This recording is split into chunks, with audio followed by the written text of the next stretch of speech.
That night, I did not find a heartwarming family secret. I found a notarized signature erasing 15 years of my sweat. I did not scream. I simply left, taking the one thing they never actually owned: my craftsmanship. By the time our biggest client called to say he hired me, not the building, I realized the cold truth. My parents had not just betrayed me, they had turned me into a shield for a massive debt bomb.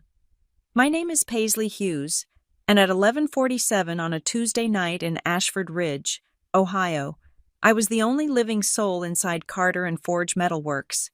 The rest of the town had gone dark hours ago, tucking itself into the quiet decay typical of the Rust Belt, but inside the corrugated steel walls of the main fabrication bay, the air was still vibrating with the violence of industry.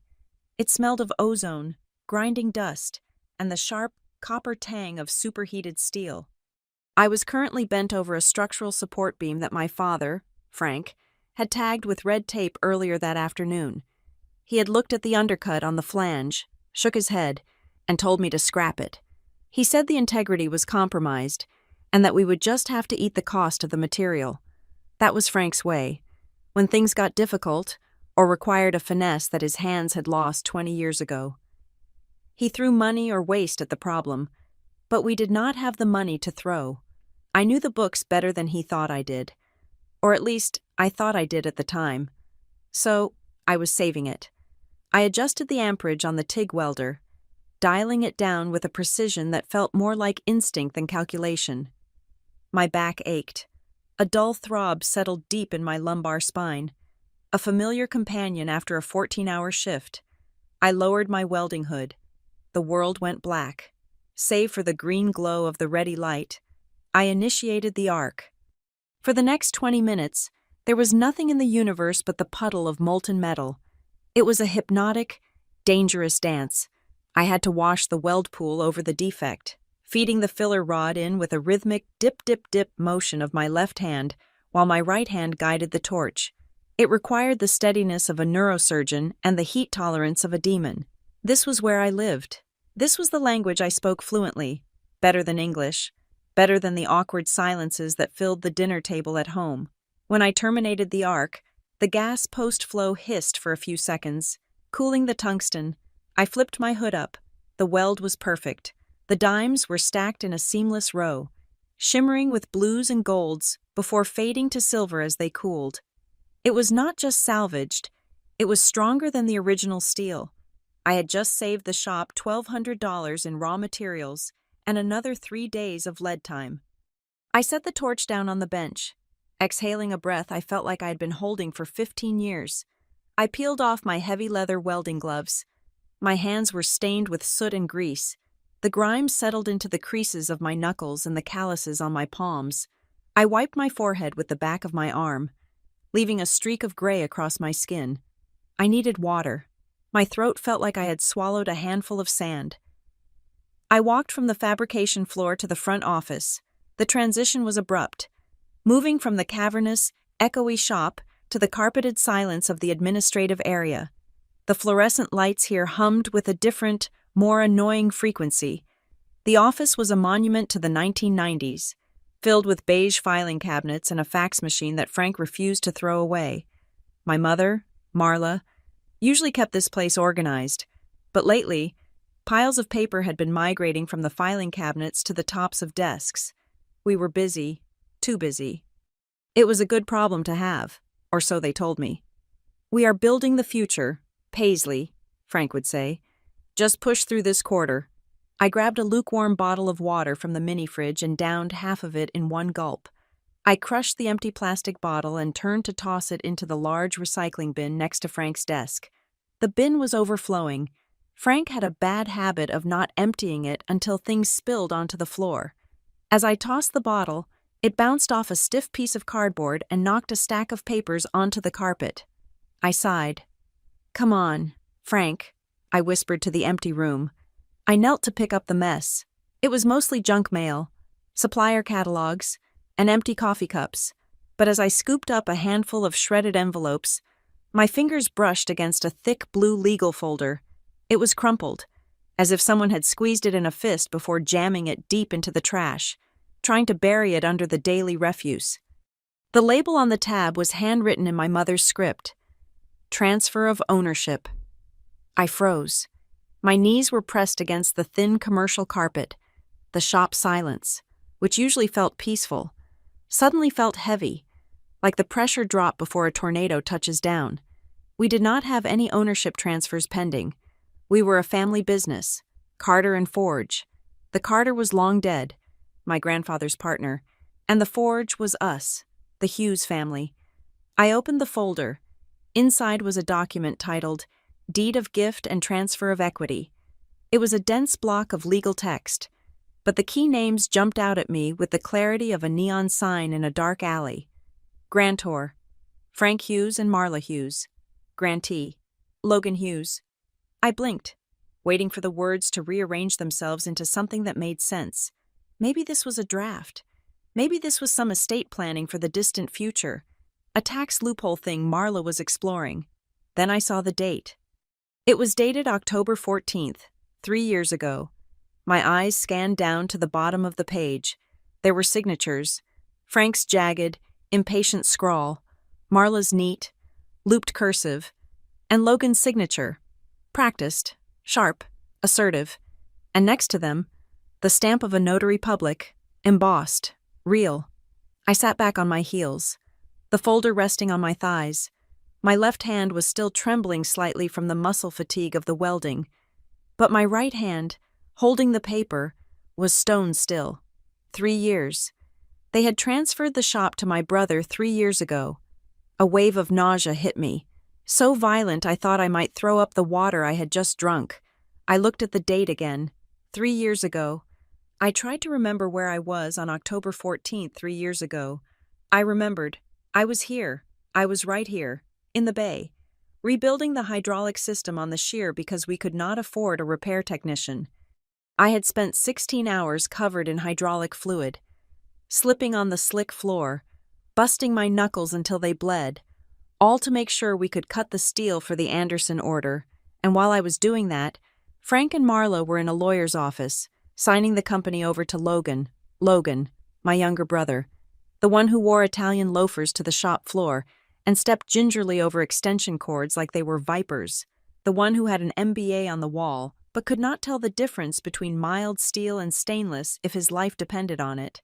Logan, who liked to talk about scaling operations and optimizing workflows, but had never, not once, struck an arc or ground a bevel.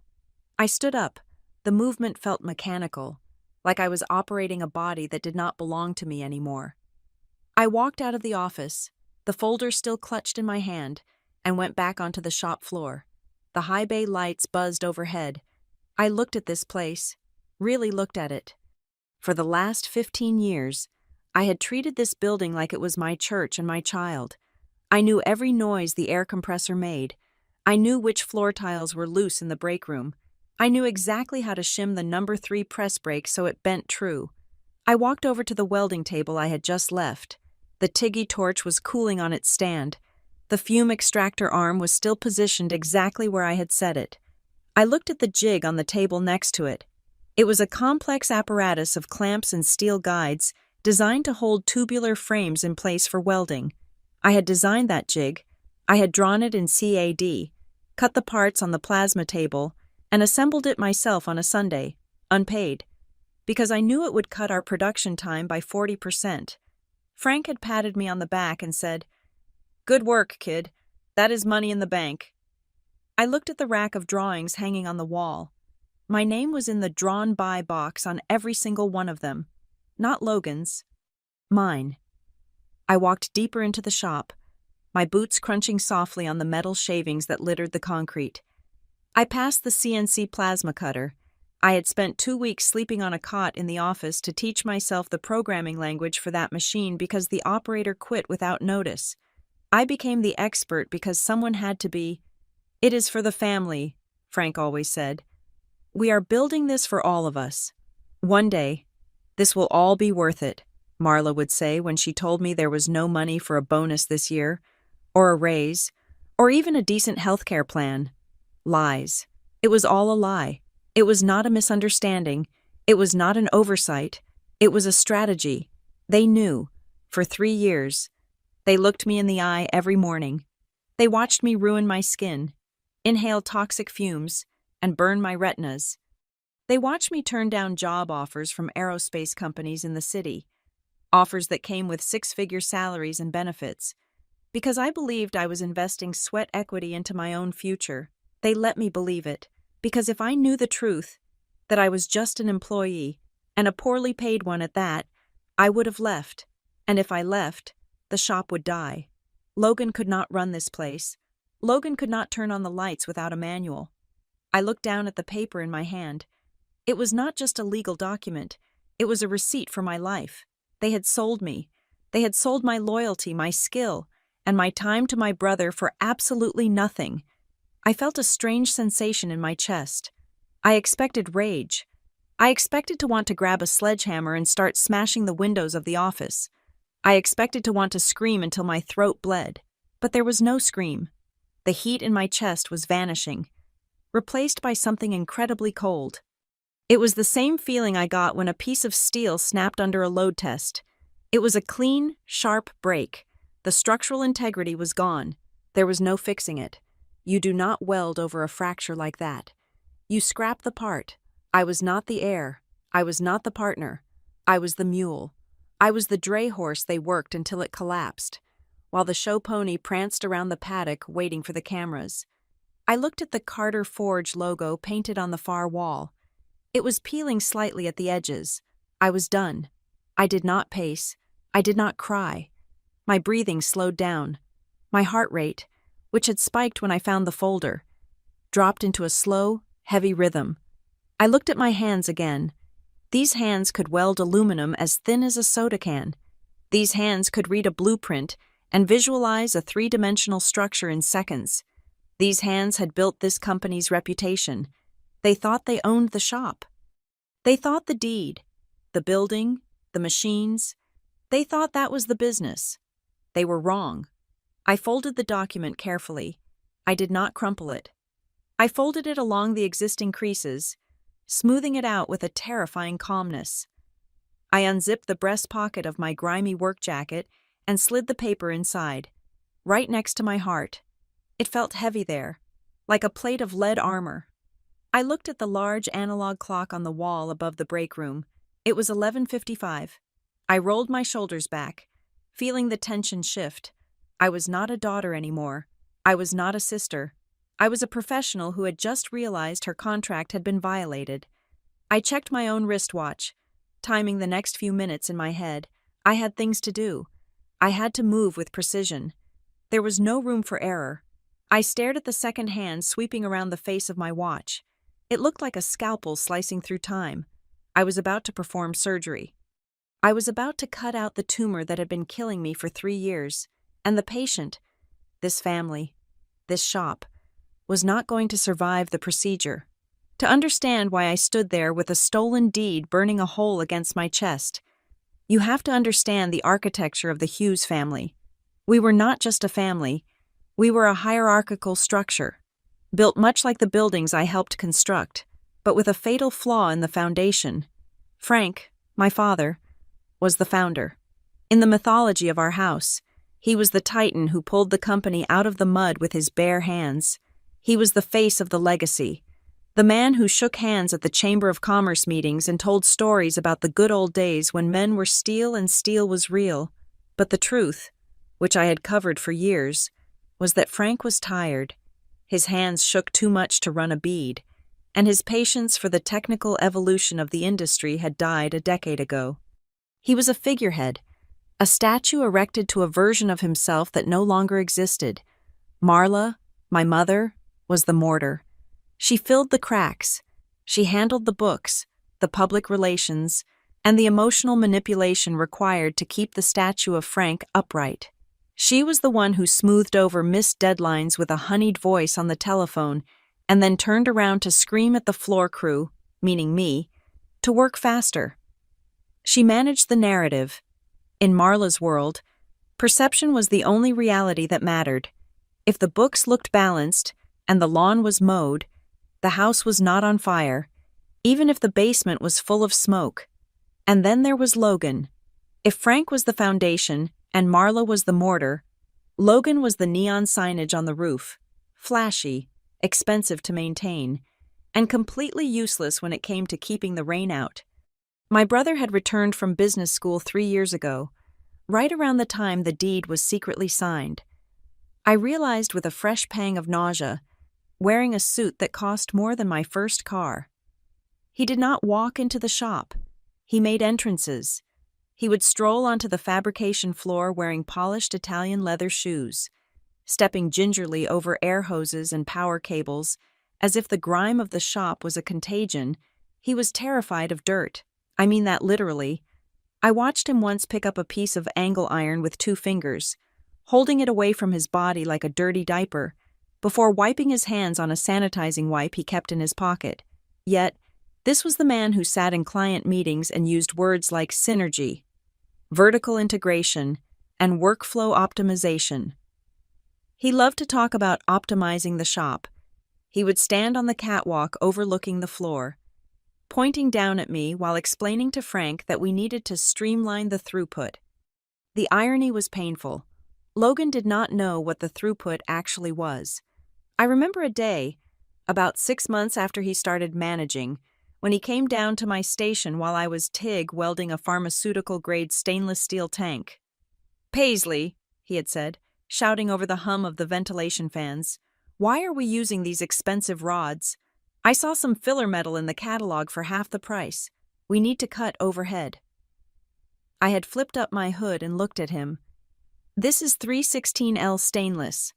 Logan, we are making a tank for a chemical reactor.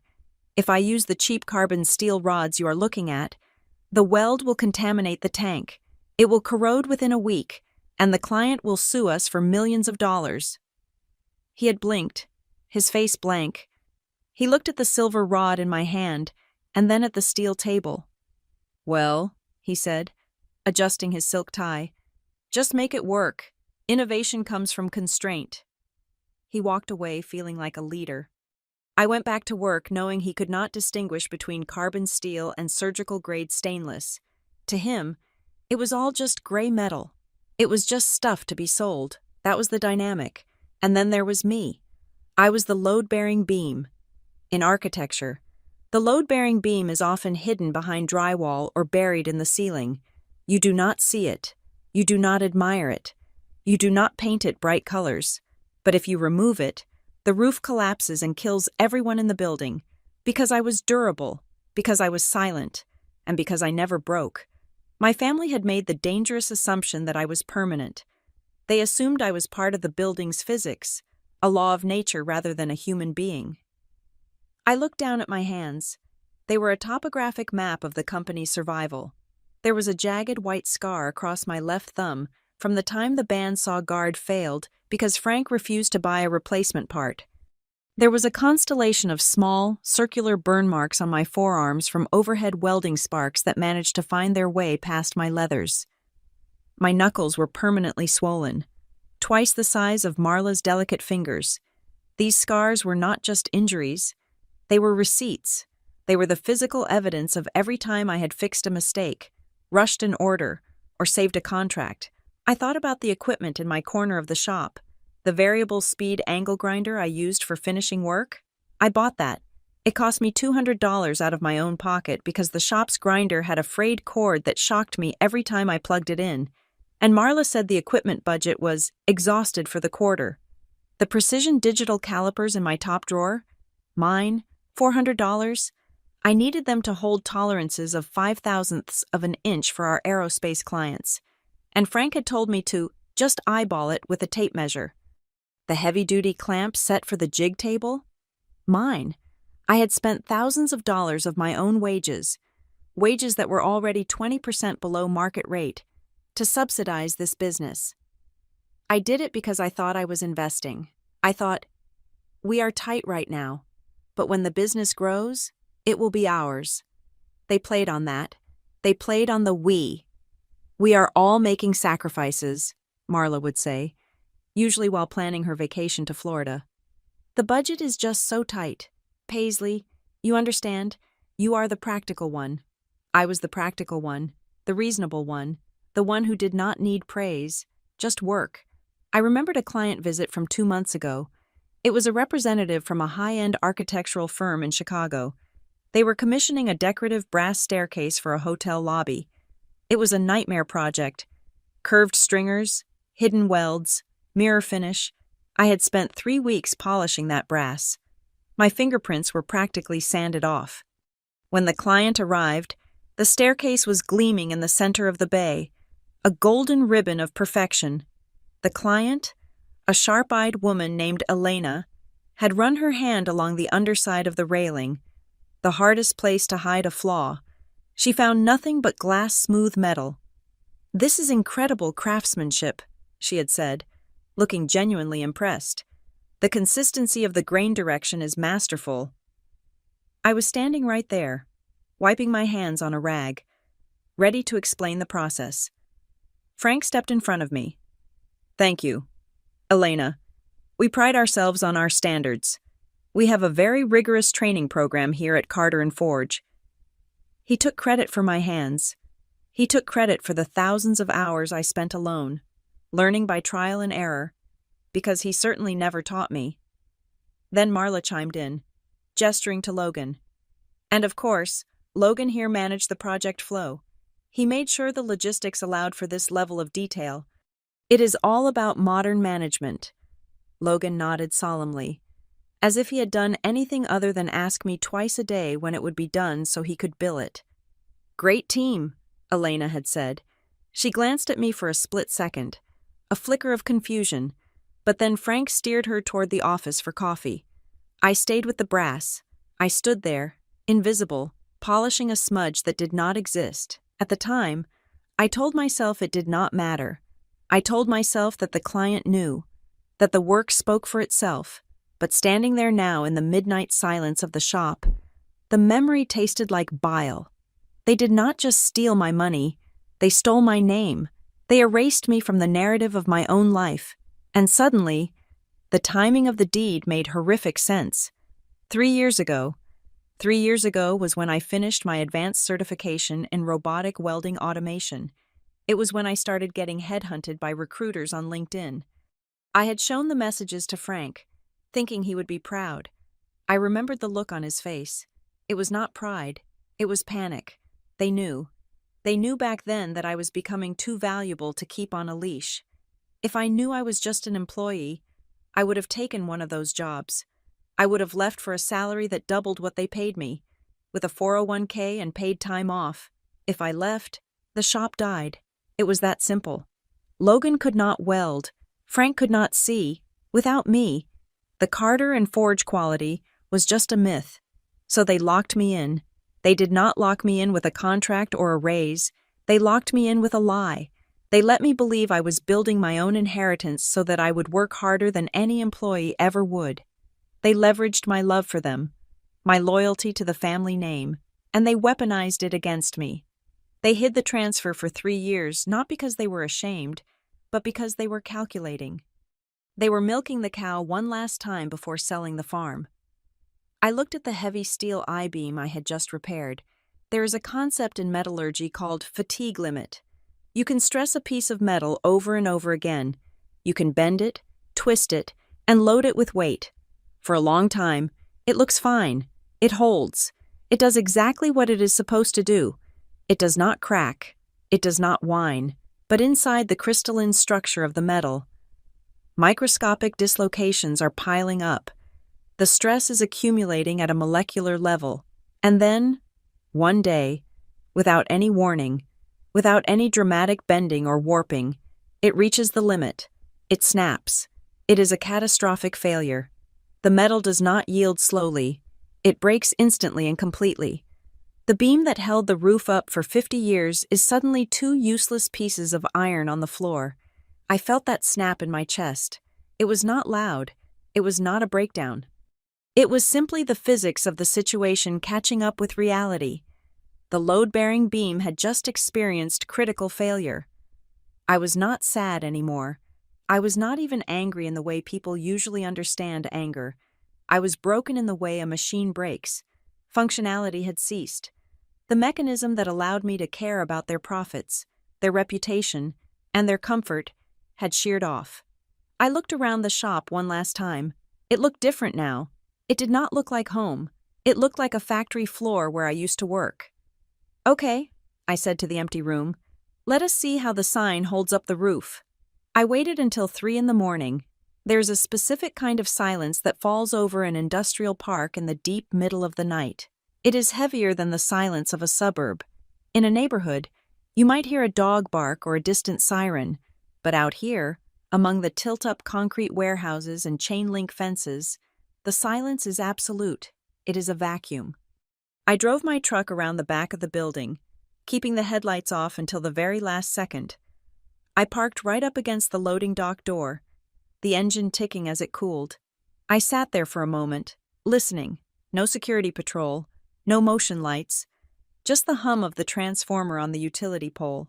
I did not feel like a daughter sneaking out of her parents' house. I felt like a repo man. I was here to reclaim collateral on a defaulted loan. I keyed into the side door. The alarm keypad beeped at me. A rhythmic, high-pitched demand. I punched in the code. 0, 4, 2, 8, my birthday. Of course it was my birthday. Frank could never remember any other combination. So he used the day I was born as the security code for the building he had just stolen from me. The irony was so thick, I could taste it like metal shavings in the back of my throat. The green light flashed, disarmed. I moved through the darkness of the shop floor by memory. I did not turn on the overhead sodium lights. They took too long to warm up, and they were too bright. I navigated by the moonlight filtering through the high clerestory windows. The shadows of the press brakes and the shears stretched out across the concrete like sleeping giants. I went to my station first. This was not a looting. I was not here to strip copper wire or steal petty cash. I was here for surgical extraction. I opened my rolling tool cabinet. The drawers slid out on ball bearings with a smooth, oiled whisper. I began to pack. First, my welding hood. It was a Speedglass 9100 FX with an AdFlow respirator system. I had paid $2,000 for it 3 years ago because the passive hoods the shop provided were giving me neck strain and the ventilation in the shop was garbage. It was covered in stickers from vendors and a few I had added myself. A skull wearing a hard hat, a lightning bolt. I placed it gently into the passenger seat of my truck. Next, the metrology gear, the Starrett combination squares, the digital protractors, the thread gauges. I had bought every single one of them. I picked up the dial indicator with the magnetic base, the one I used to true up the lathe chucks because nobody else knew how to do it. I placed it in its red plastic case and snapped the latches shut. Click, click. The sound was loud in the empty shop. I moved to the fabrication table. Bolted to the surface was a complex steel fixture, a jig I had designed for the repeatable welding of the architectural railing balusters we were making for the library renovation. Technically, the steel belonged to the shop, but the design, the geometry, the logic that allowed us to produce 20 rails a day instead of 5, that was mine. I took a wrench from my back pocket. I did not steal the jig. That would be theft. Instead, I disassembled the critical components. I unbolted the custom-machined stops and the toggle clamps I had purchased from McMaster Carr with my own credit card. Without these specific clamps and stops, the jig was just a pile of scrap metal. It was a skeleton without muscles. I left the base plate bolted to the table, staring up at the ceiling like a dead thing. I worked efficiently, no wasted movement. My breathing was steady. I was checking items off a mental inventory list. TIG torch consumables kit, mine. Taken. Tungsten grinder diamond wheel, mine. Taken. The ergonomic floor mat I stood on for 10 hours a day, mine. I rolled it up and threw it in the truck bed. Then, I walked to the office. This was the dangerous part. The physical tools were one thing. The intellectual property was another. I sat down at the computer terminal I used for CAD work. It was a dusty Dell tower that hummed like a failing refrigerator. I booted it up. The blue glow of the monitor washed over the darkened room, illuminating the photos on the wall. Pictures of Logan holding a ribbon-cutting scissors. Pictures of Frank shaking hands with the mayor. No pictures of me. I logged into the system. Most fabricators just cut what they are given. I did not. I designed. For the last 5 years, whenever a client came in with a napkin sketch, I was the one who turned it into a DXF file for the plasma cutter. I was the one who unfolded the sheet metal in the software to calculate the bend deductions. I opened the design software.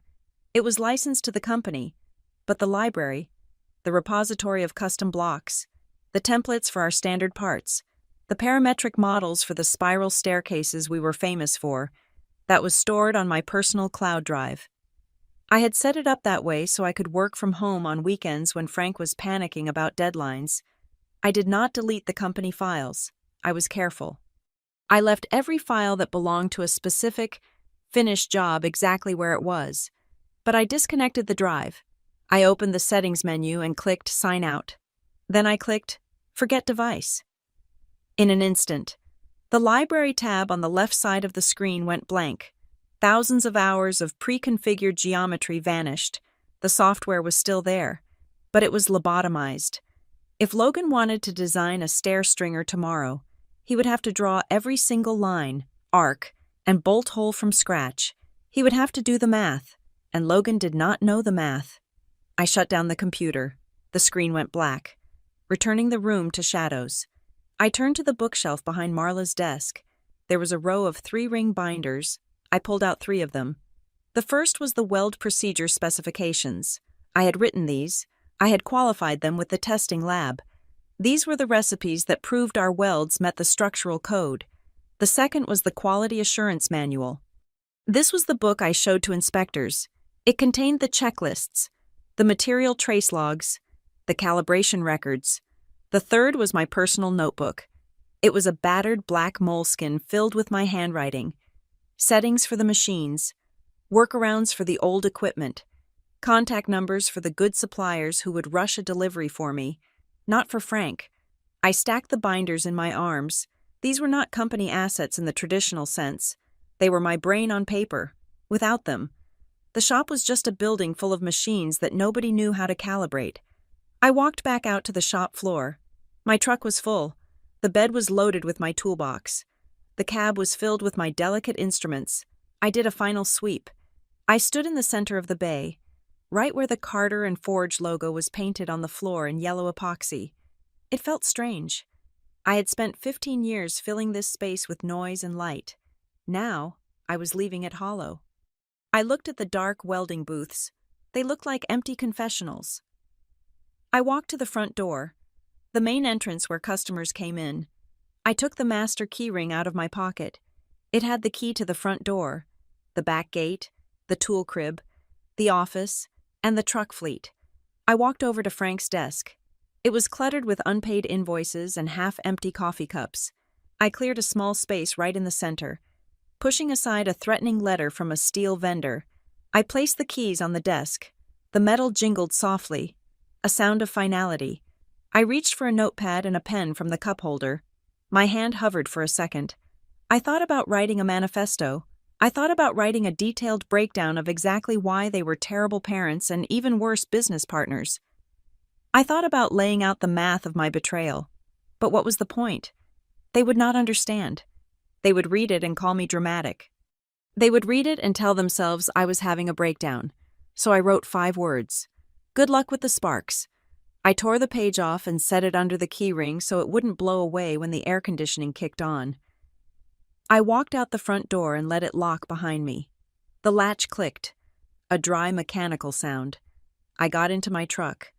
The cab smelled like old coffee and the fresh leather of my welding hood. I turned the key. The engine roared to life, shattering the silence of the parking lot. I put it in gear and drove toward the gate. As I pulled onto the main road leading out of Ashford Ridge, I checked the rearview mirror. I expected to feel a pull. I expected to see the silhouette of the building and feel a wave of grief. This was the place where I had learned to weld. This was the place where I had bonded with my father, or thought I had. This was the place where I had broken my bones and scarred my skin. But as the building shrank in the mirror, disappearing into the pre-dawn fog, I felt nothing, literally nothing. It was not sadness. It was not relief. It was the feeling of a phantom limb.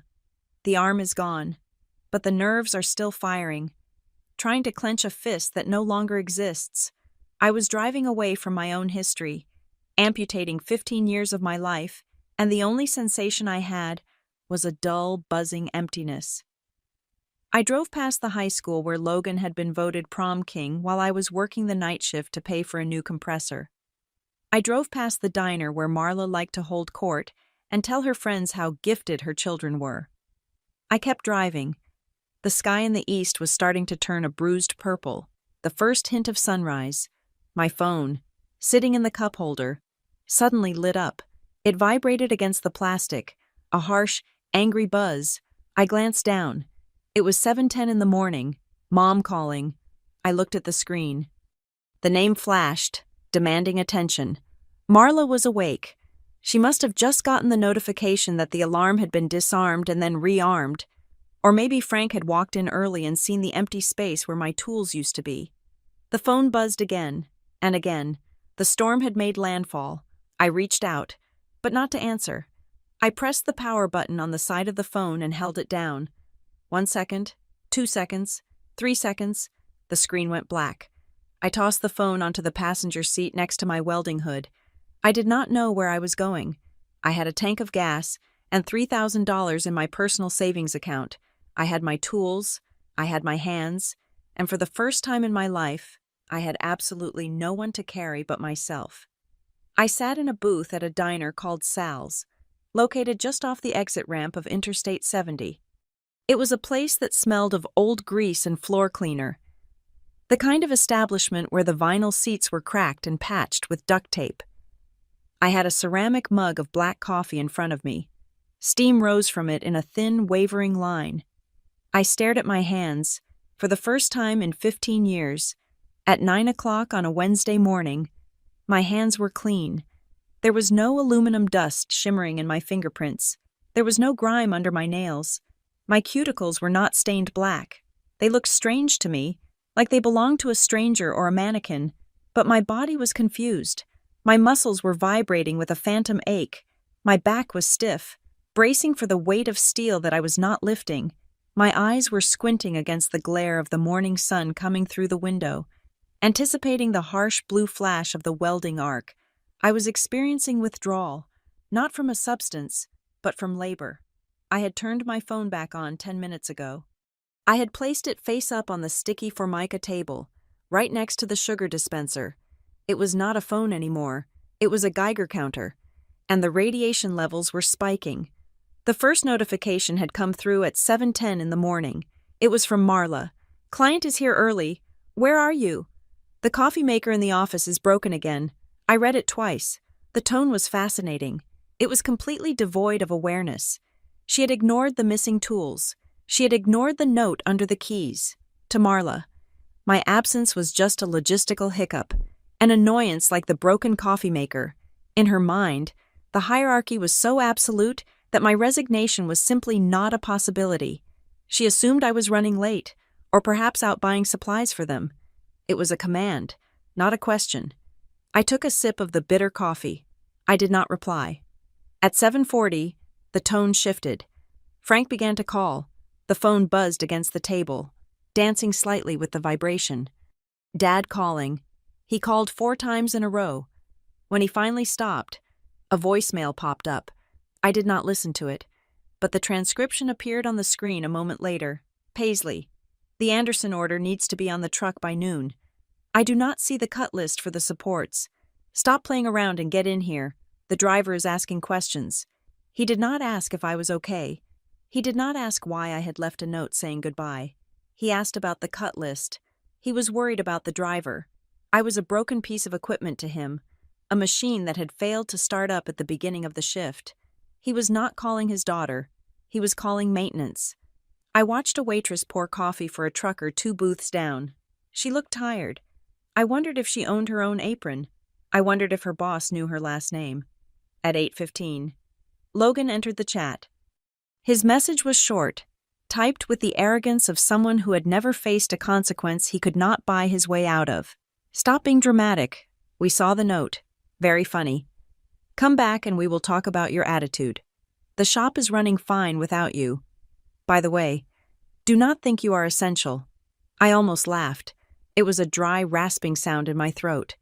The shop is running fine, of course. He thought that, at 8:15 in the morning, the shop runs on momentum. The machines turn on. The lights work. The existing inventory is there.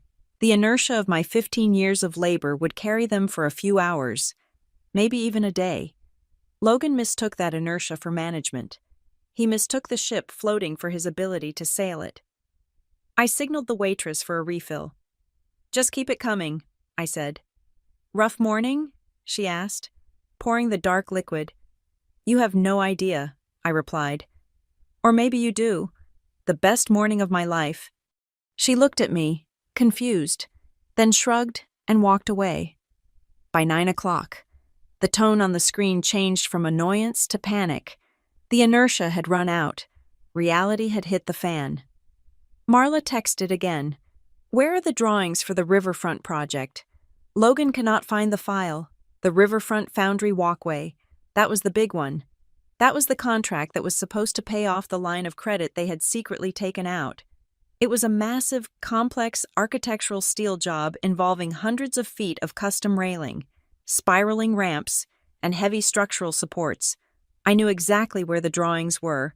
They were on a secure solid-state drive in my pocket. But more importantly, the library of components needed to generate those drawings. The custom profiles, the bend calculations, the connection details, was gone from their system. Logan texted a minute later. What is the password for the cloud drive? The system says the directory is empty. Fix it, not please. Not, we have a problem, just fix it. I watched a fly crawl across the rim of the sugar dispenser. It was more organized than my family was right now. Then came the flood. Frank, the guys do not know the settings for the new pulsing unit. They are burning through the thin wall tubing. Pick up the phone. Logan, I cannot open the CAD assembly. It says reference files missing. What did you do? Marla, the inspector is here for the weld audit. He wants the procedure qualification records. They are not in the binder.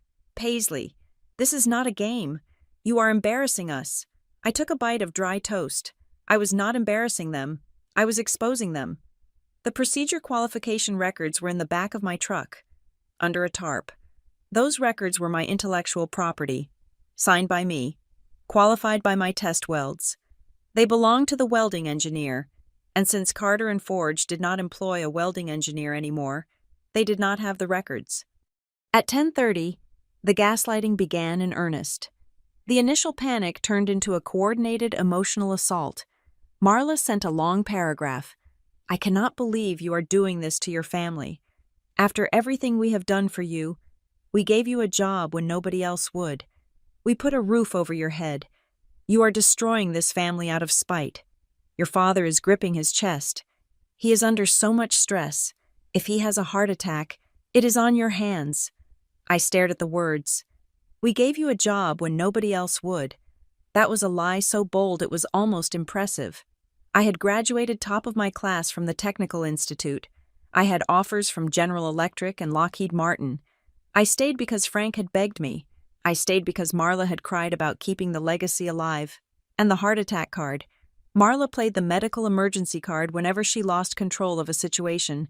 If the restaurant got her order wrong, she felt faint.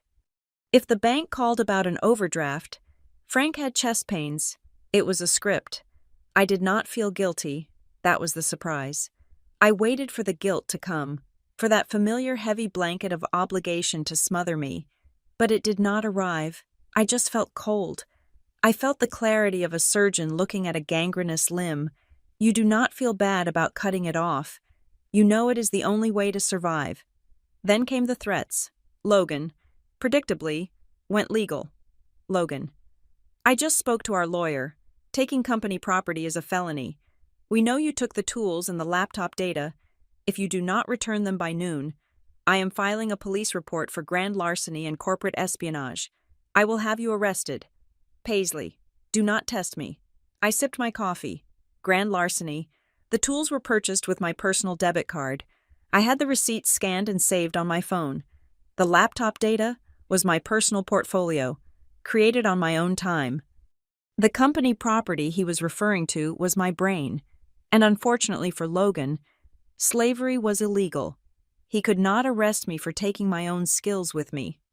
I looked at the screen one last time. The messages were stacking up, a vertical tower of desperation and malice.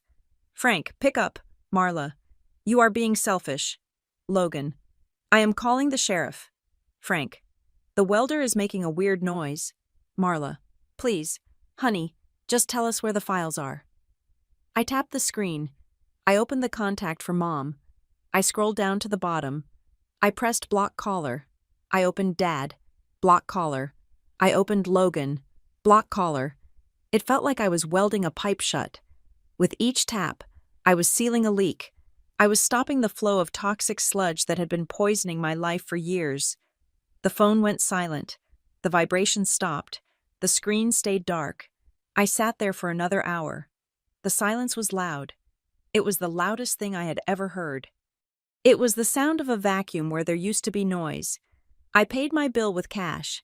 I left a $20 tip for the waitress. Have a good day, she said. I will. I said, and I meant it. I checked into a cheap motel 3 towns over. I did not want to be found, but I also did not have a destination yet. I needed to decompress. I needed to let the nitrogen bubbles out of my blood before I surfaced. For the next 48 hours, I did nothing. I lay on the lumpy mattress and stared at the ceiling. I watched bad cable television.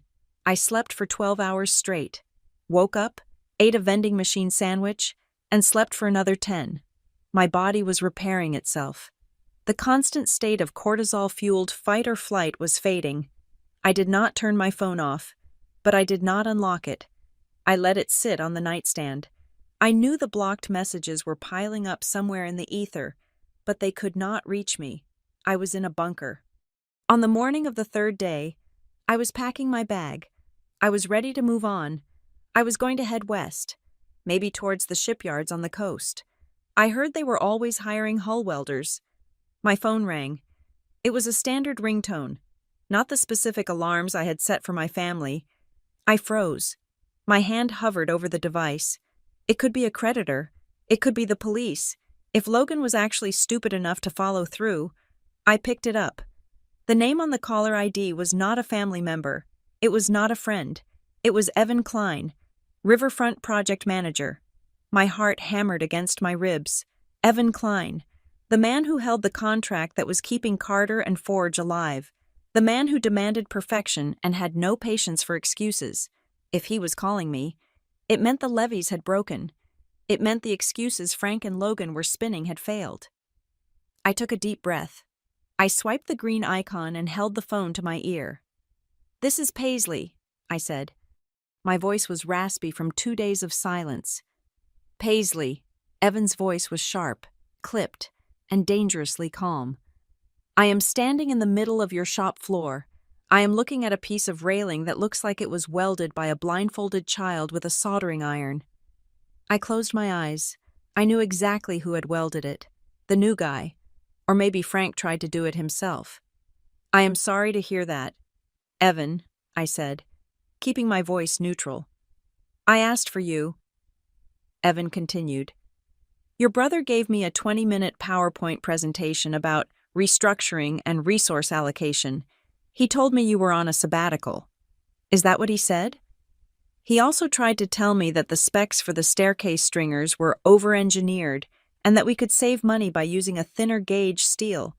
He tried to sell me garbage. Paisley. I sat down on the edge of the bed. Logan likes to save money. I do not care what Logan likes, Evan snapped. I care about my project. I care about the structural integrity of a walkway that will have 500 people standing on it next month. There was a pause. I could hear the background noise of the shop through the phone. I heard the high-pitched whine of a grinder. It sounded frantic. I am pulling the contract, Evan said. The words hung in the air. That was it. The death blow. Without the riverfront money, the bank would foreclose on the shop within 30 days. I understand, I said. No, you do not understand, Evan said. I am not just canceling the order. I am keeping the deadline. I have a ribbon-cutting ceremony in 6 weeks. I need this steel fabricated, and I need it done right. Evan, I do not work there anymore, I said. I cannot help you. I know you do not work there, he said. I figured that out the moment I saw your brother trying to read a blueprint upside down. His voice dropped an octave.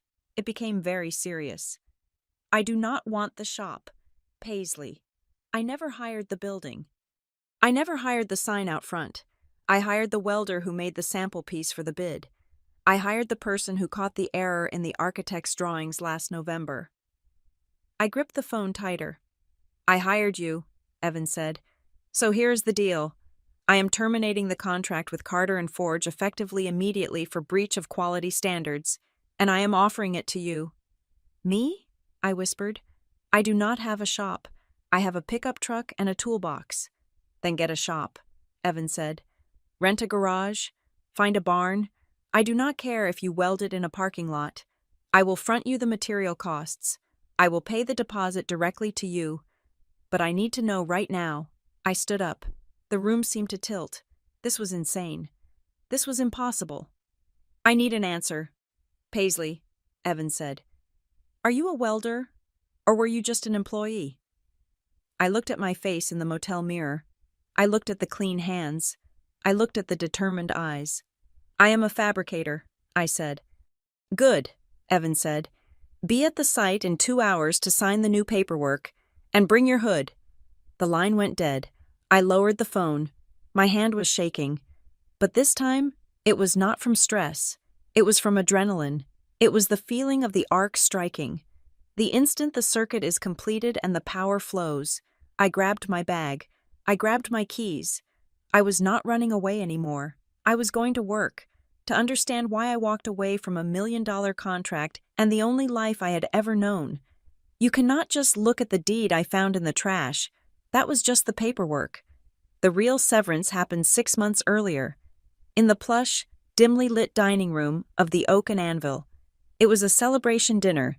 The occasion was Logan receiving his Master of Business Administration degree. The Oak and Anvil was the kind of steakhouse where the menu did not list prices and the waiters scraped the crumbs off the tablecloth with a little silver blade between courses.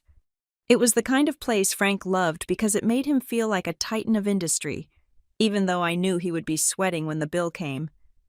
I remember the seating arrangement vividly. It was a round table, but somehow, Logan managed to sit at the head of it. He was wearing a navy blue suit that looked tailored, a stark contrast to Frank's off-the-rack blazer that pulled too tight across the shoulders. I was wearing a dress I had bought specifically for the night, feeling uncomfortable and exposed without my work boots. Marla tapped her spoon against her wine glass. The sharp, crystal ring silenced the table. To Logan, she beamed, her eyes shimmering with tears that looked practiced. Our visionary, you have worked so hard. Sweetheart, the family is so proud. To Logan, Frank echoed, raising his glass of bourbon. To the future of Carter and Forge, I raised my water glass. Congratulations, I said. I meant it. Mostly. I thought an MBA might actually help us organize the back office. I was naive. Logan took a sip of his wine, a Pinot Noir he had selected after sending the first bottle back because it needed to breathe more, and leaned back. He did not look like a son having dinner with his parents. He looked like a CEO holding a board meeting with difficult shareholders. Thanks, Mom. Thanks, Dad, Logan said, his voice smooth and projected, as if he were addressing a lecture hall. But honestly, the degree is just a tool. The real work starts now. I have been looking at our operational efficiency, and frankly, it is terrifying. We are bleeding money. I frowned. We are profitable, Logan. I checked the margins on the last 3 jobs. We are at 20%. Logan waved his hand dismissively, a gesture he must have learned in a seminar on power dynamics. 20% is a hobby. Paisley, it is not a business. We should be at 40. The problem is your methodology. It is archaic. Archaic? I asked. I use state-of-the-art pulsed MIG welders. We have a 5-axis plasma cutter. I am not talking about the machines, Logan said, cutting into his filet mignon. I am talking about the philosophy. You are obsessed with this craftsmanship idea. It is romantic, sure, but it does not scale. I was talking to my professor about our workflow, and he agrees. We need to pivot to automation and outsourcing. I felt a cold prickle on the back of my neck. Outsourcing? We are a custom fabrication shop. We build things that do not exist until we draw them. That is the problem, Logan said, pointing his fork at me. Custom is a trap. We spend too much time on design and quality assurance. Why are we doing dye-penetrant testing on every single structural weld? It is overkill. It consumes man-hours. If we just spot-checked 10% of the output, we could double our throughput. I stared at him. We test every weld because if a balcony collapses, people die. Logan. That is not overhead. That is liability insurance. Frank cleared his throat. I expected him to back me up. Frank knew the code books. He knew the regulations. Now, Paisley, Frank said, his voice conciliatory but firm. Hear your brother out. He has learned the modern ways. The industry is changing. Exactly, Logan said, emboldened. You are thinking like a tradesman.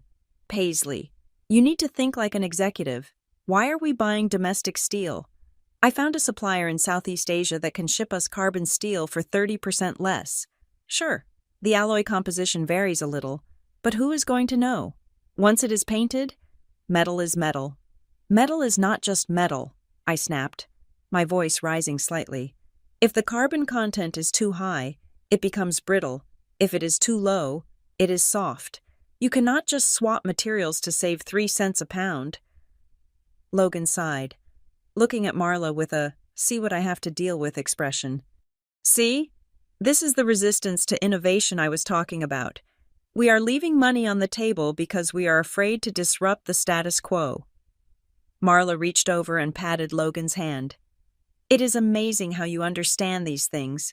Logan, your mind just works so fast. I looked from Marla to Frank. They were nodding. They were actually nodding.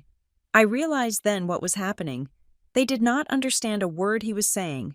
They did not know what throughput or variable alloy composition meant, but they understood his tone.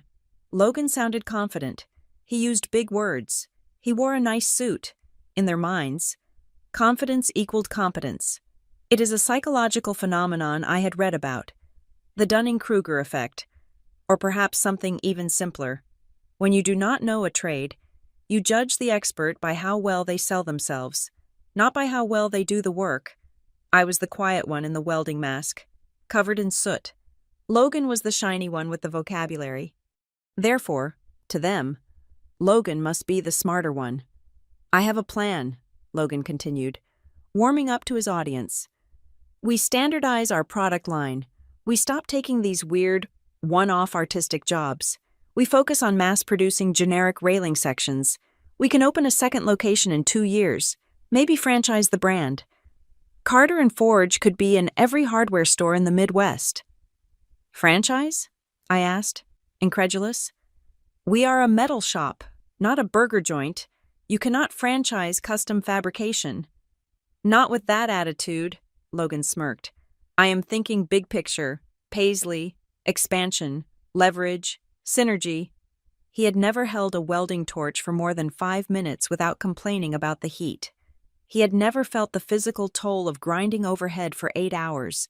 Yet here he was, planning to expand a labor he could not perform. I looked at Frank again. Dad, you know this is impossible. We do not have the capital to mass produce. And we would lose our reputation. Our clients hire us because we are better, not because we are cheap. Frank put his fork down. He looked tired, but there was a strange hardness in his eyes. Paisley, he said, and the way he said my name felt like a door closing. You are excellent at what you do. You are the best welder I have ever seen, better than I ever was. I waited for the but, he continued. You get lost in the details. You care too much about the bead and not enough about the bank account. Logan. Logan sees the horizon. He has the vision. I am the one keeping the lights on, I whispered. And we appreciate that. Marla interjected quickly. We really do. But Logan is ready to lead. We need to let him steer the ship. Then Frank said the sentence that I should have tattooed on my forehead as a warning label. Con, he said, using his pet name for me. You do the best at the hard part. Let Logan handle the big part. The hard part. The physical part. The dirty part. The part that broke your body and burned your skin. That was my domain. The big part. The talking part. The money part. The credit. That was Logan's. I sat back in my chair. The steak in front of me looked like gray rubber. I felt small. I felt like the mechanic in the pit crew while the driver sprayed champagne on the podium. Just then, a man walked by our table. It was Mr. Henderson, the owner of the local car dealership chain. He was a big client. I had just finished fabricating a massive, stainless steel archway for his new showroom entrance. It had taken me 3 weeks of late nights. The welding had to be mirror polished so it looked like a single piece of liquid mercury. Frank! Marla! Mr. Henderson boomed, shaking Frank's hand. Good to see you. Hello? Bill? Frank beamed. You know the family? I sure do, Mr. Henderson said. He looked at Logan. And this must be the young genius behind that archway. Logan, right? My heart stopped. I waited. I waited for Frank to correct him. I waited for Marla to say, Actually, that was Paisley. She designed it and built it. Logan stood up and shook Mr. Henderson's hand firmly. Good to see you. Bill, I am glad you like the installation. We wanted to make sure it reflected the modern aesthetic of your brand. It is spectacular, Mr. Henderson said. The seamless finish is incredible. You have got a real talent, son. Thank you, Logan said. We aim for perfection. I looked at Marla. She was smiling. She was glowing. She looked at Mr. Henderson and said, Logan has really taken the reins on our special projects. He is so talented. I sat there, frozen. I was invisible. I was not even a person anymore. I was a ghost machine that produced results for them to claim. They did not just lie to the client. They lied right in front of me, and they expected me to swallow it. They expected me to smile and nod, because that was my role. I was the secret ingredient they refused to list on the label. Mr. Henderson left. Logan sat back down, looking pleased with himself. See? Logan said to me, unbuttoning his jacket. Client relations. That is what matters. He feels good about the project because I made him feel good about it. He feels good about it because the archway did not fall on his head, I said, my voice flat. Details, Logan waved. Semantics? I looked around the table. Frank was finishing his bourbon. Marla was checking her makeup in a compact mirror. Logan was texting someone, probably bragging about the dinner bill he was about to put on the company credit card. At the time, I thought I was just angry. I thought I was just feeling unappreciated, but looking back now, with the deed in my pocket and the highway stretching out in front of me, I realized that dinner was not a celebration of a degree. It was a reveal party. They were not celebrating his potential. They were celebrating their relief. They had already transferred the shop to him 3 years prior. They had been waiting for him to get this piece of paper so they could justify the theft they had already committed.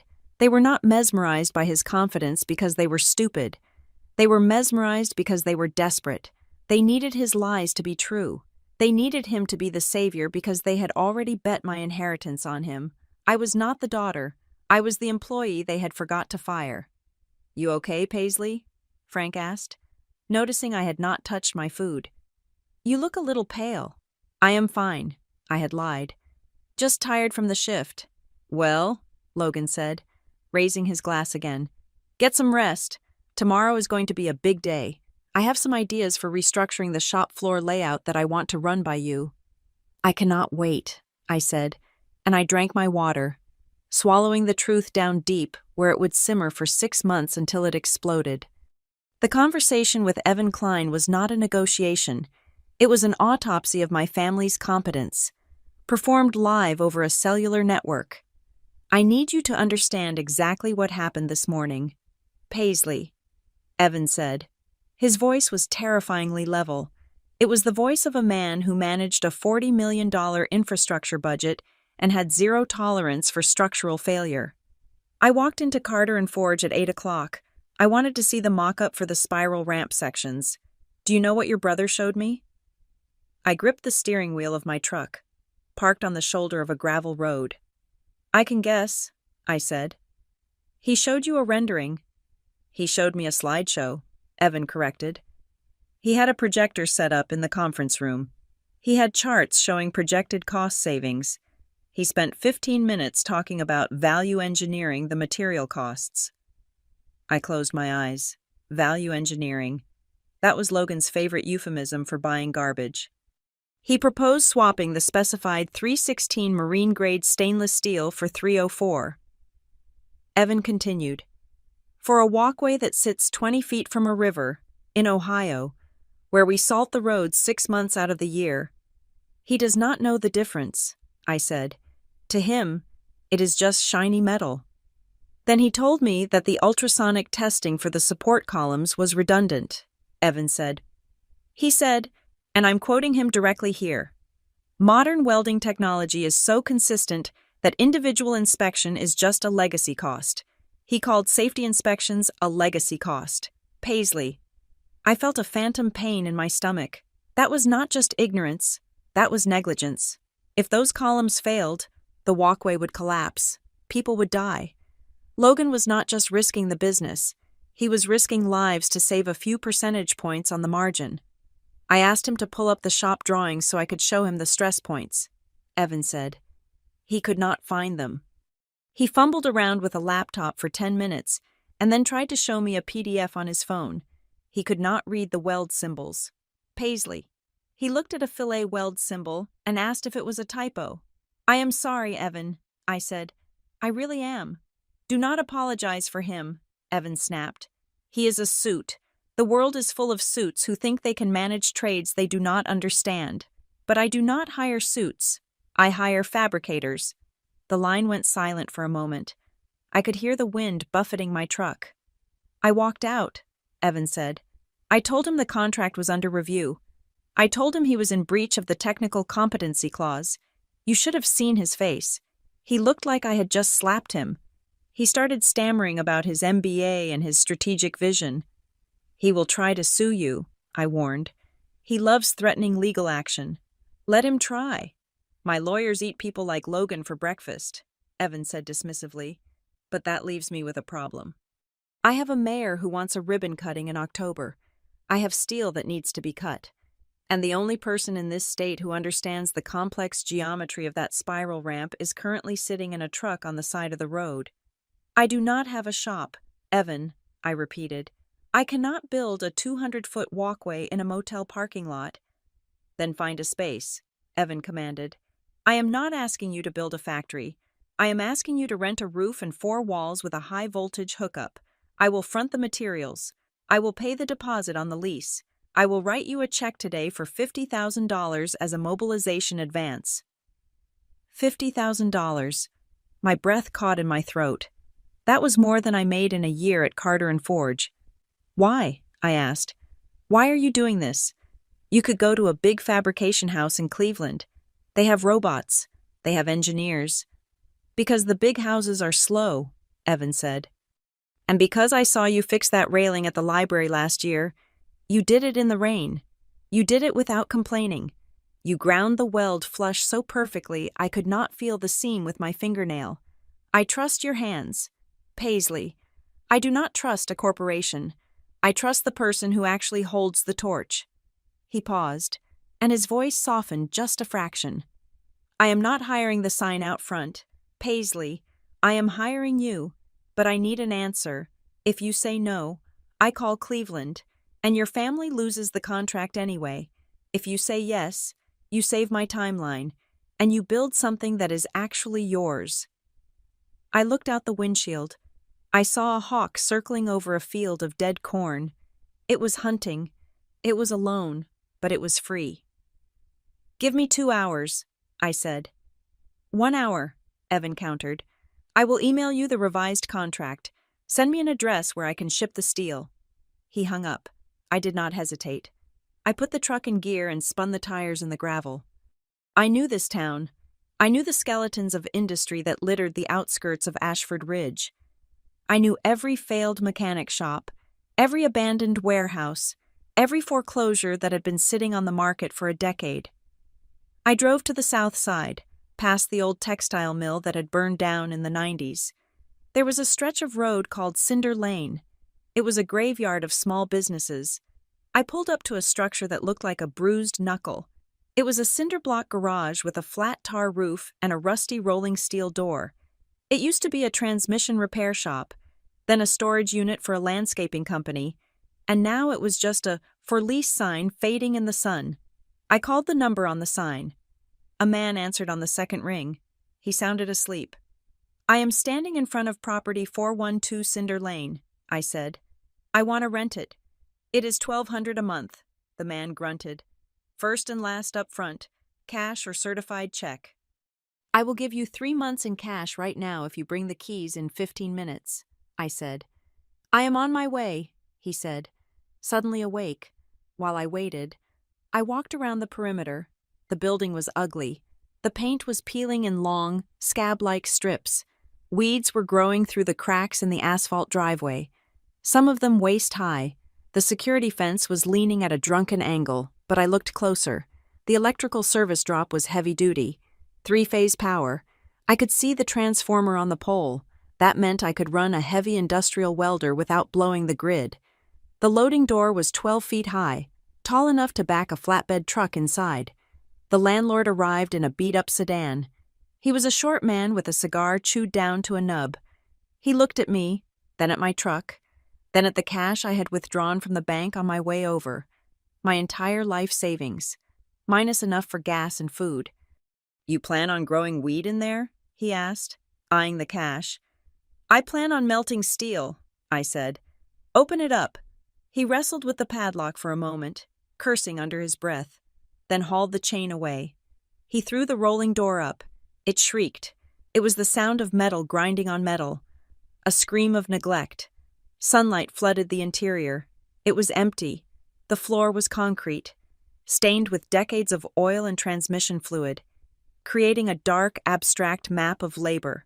There was a pit in the center for working under cars, covered by rotting plywood. The air smelled of old rubber and damp dust. It was perfect. "Does the power work?" I asked. He walked to the breaker panel and flipped the main switch.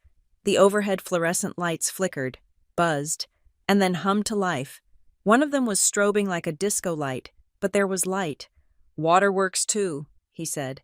"Toilet is in the back. Do not flush paper towels." "I will take it," I said. We signed the lease on the hood of his car. No credit check, no background check, just cash on the barrelhead. He gave me a single brass key that looked like it could open a dungeon. "Good luck, lady," he said, counting the bills. "Most people do not last 6 months out here." "I am not most people," I said. He drove off. I was alone. I stood in the center of the garage. It was cold. It was dirty.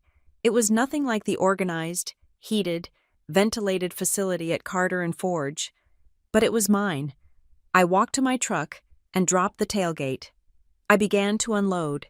I dragged my heavy welding table into the center of the room. I set up my tool chest against the wall. I ran my extension cords. I worked with a feverish intensity. I was not just setting up a shop. I was building a fortress. By 4 in the afternoon, I had a functional workspace. It was primitive, but it was operational.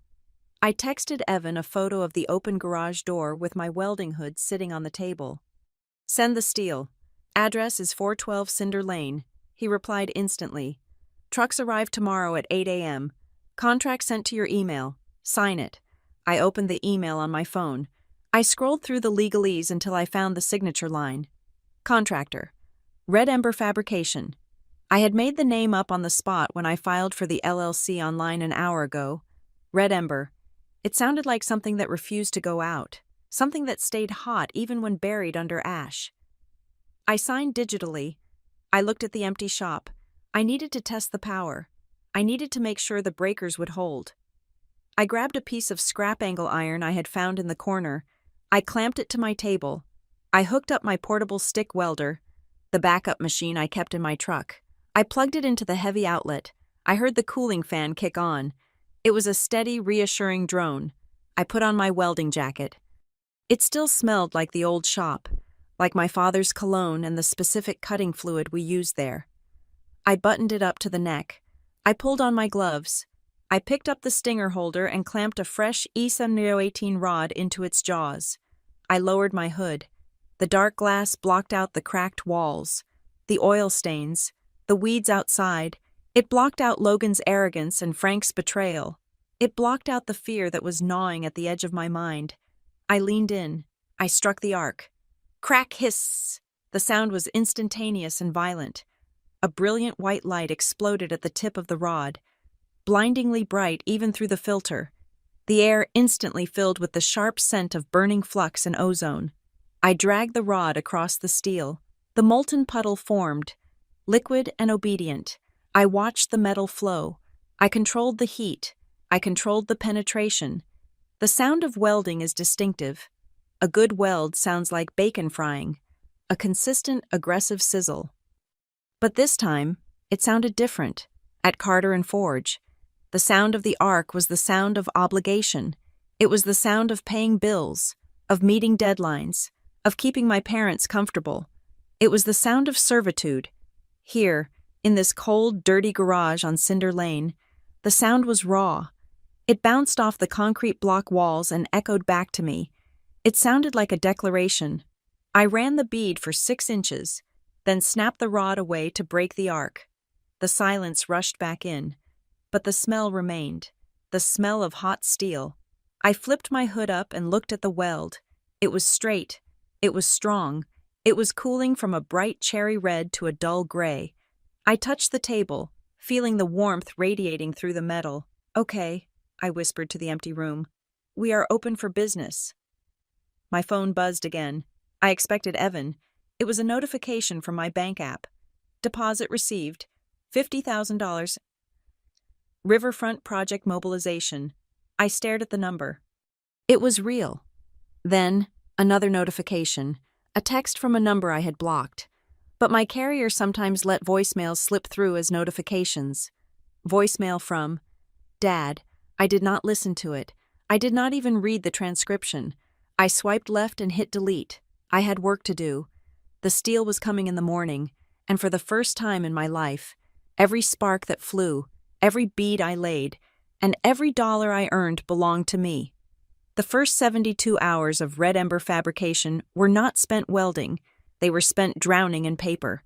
I had $50,000 in the bank, a rented garage that smelled like transmission fluid, and a terrified realization that being a business owner meant being a lawyer, an accountant, and a safety officer all at once. I slept 3 hours a night, curled up on a camping cot I had shoved into the corner of the office, covered by my heavy welding jacket. I had to register the LLC.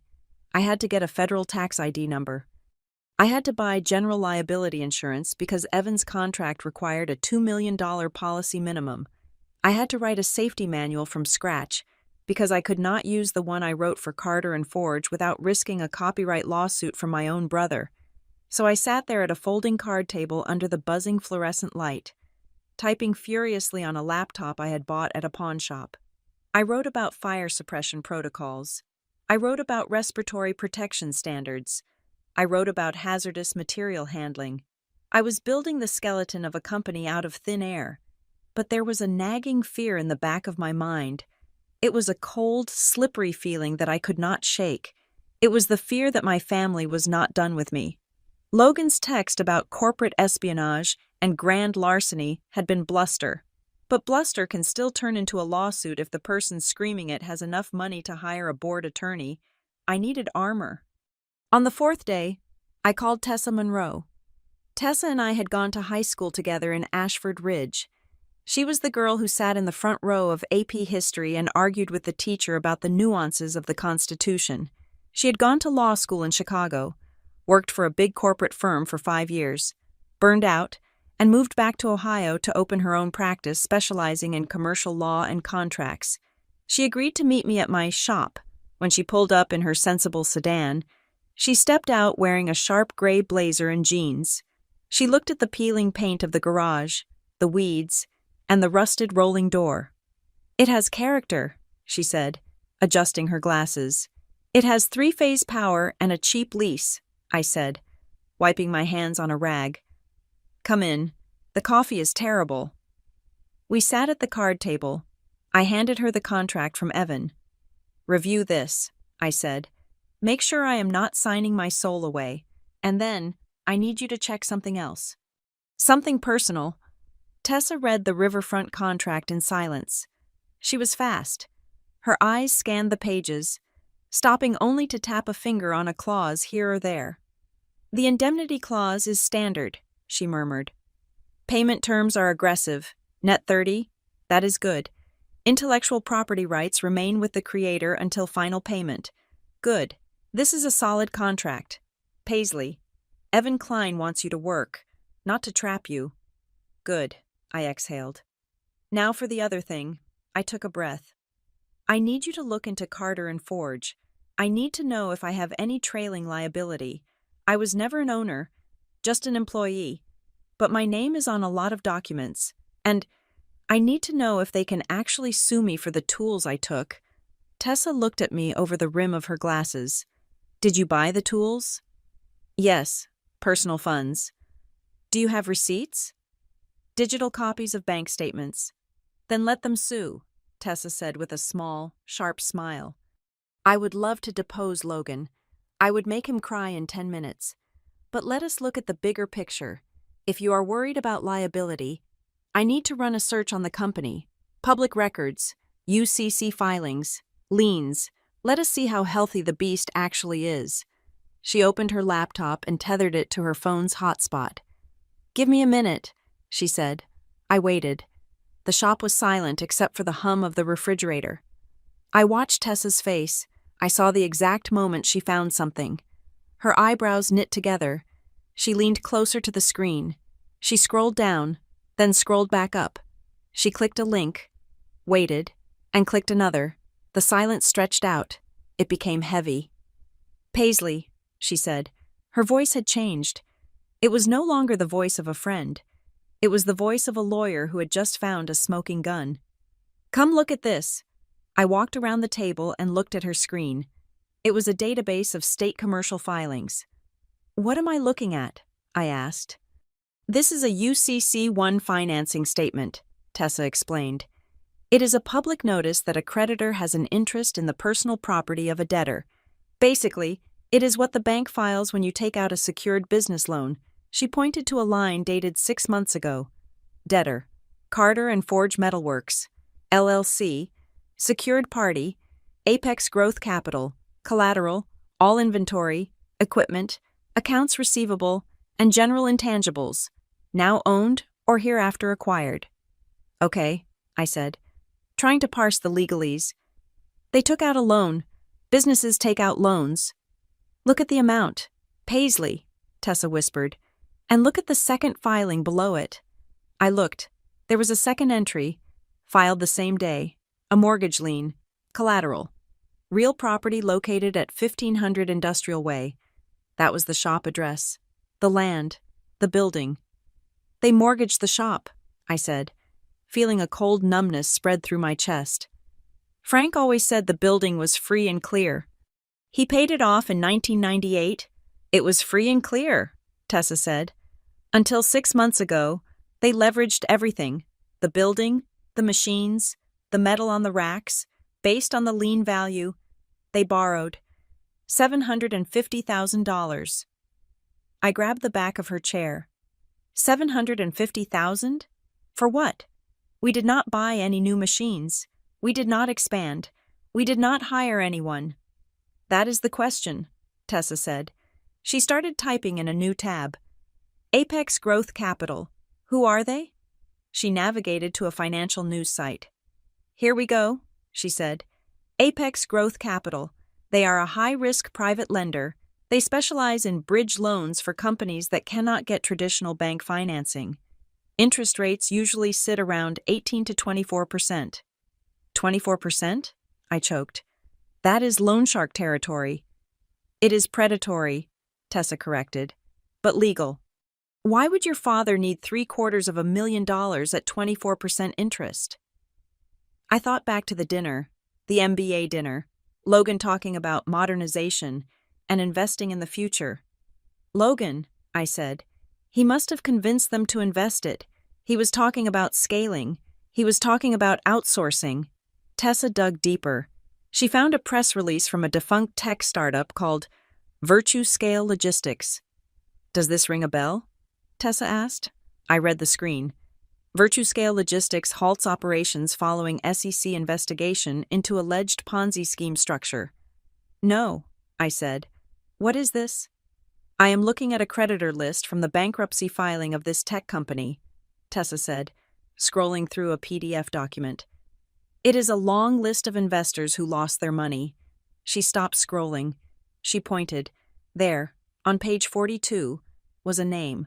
Carter and Forge Metalworks, LLC. They put the money into this, Tessa said, her voice flat. They borrowed $750,000 against the family business and dumped it into a logistics optimization startup that turned out to be a scam. I sat down heavily on a milk crate I used as a stool. The room was spinning. It all made sense. The sudden pressure to cut costs, the frantic need for the riverfront contract, the way Frank looked so old and tired, the way Marla was obsessed with appearances. They were not just struggling, they were drowning. The money is gone, I whispered. It evaporated. It gets worse, Tessa said. If this loan is at 24%, the monthly interest payment alone is roughly $15,000. That is before they even touch the principal. We do not make that much in net profit a month, I said. Not consistently. Exactly, Tessa said. That is why they are panicking. That is why they need the riverfront money. They are using the operating revenue of the shop to service the debt on a bad gamble. They are robbing Peter to pay Paul. But Paul is a loan shark with a lien on the building. I stared at the concrete floor. If I had stayed, if I had not found that deed, I would be working 18 hours a day, destroying my body, stressing over every weld, solely to pay the interest on a loan my brother took out to play venture capitalist. I would have been the engine on a sinking ship, running at full throttle just to keep the water from reaching the bridge. They are insolvent, I said. Technically, they are walking dead, Tessa agreed. One missed payment, one canceled contract, and Apex seizes the assets. They take the building, they take the machines, they take everything. And since the riverfront contract just got canceled, I let the sentence hang. The clock just accelerated, Tessa said. She looked at me with genuine sympathy. You got out just in time. Paisley.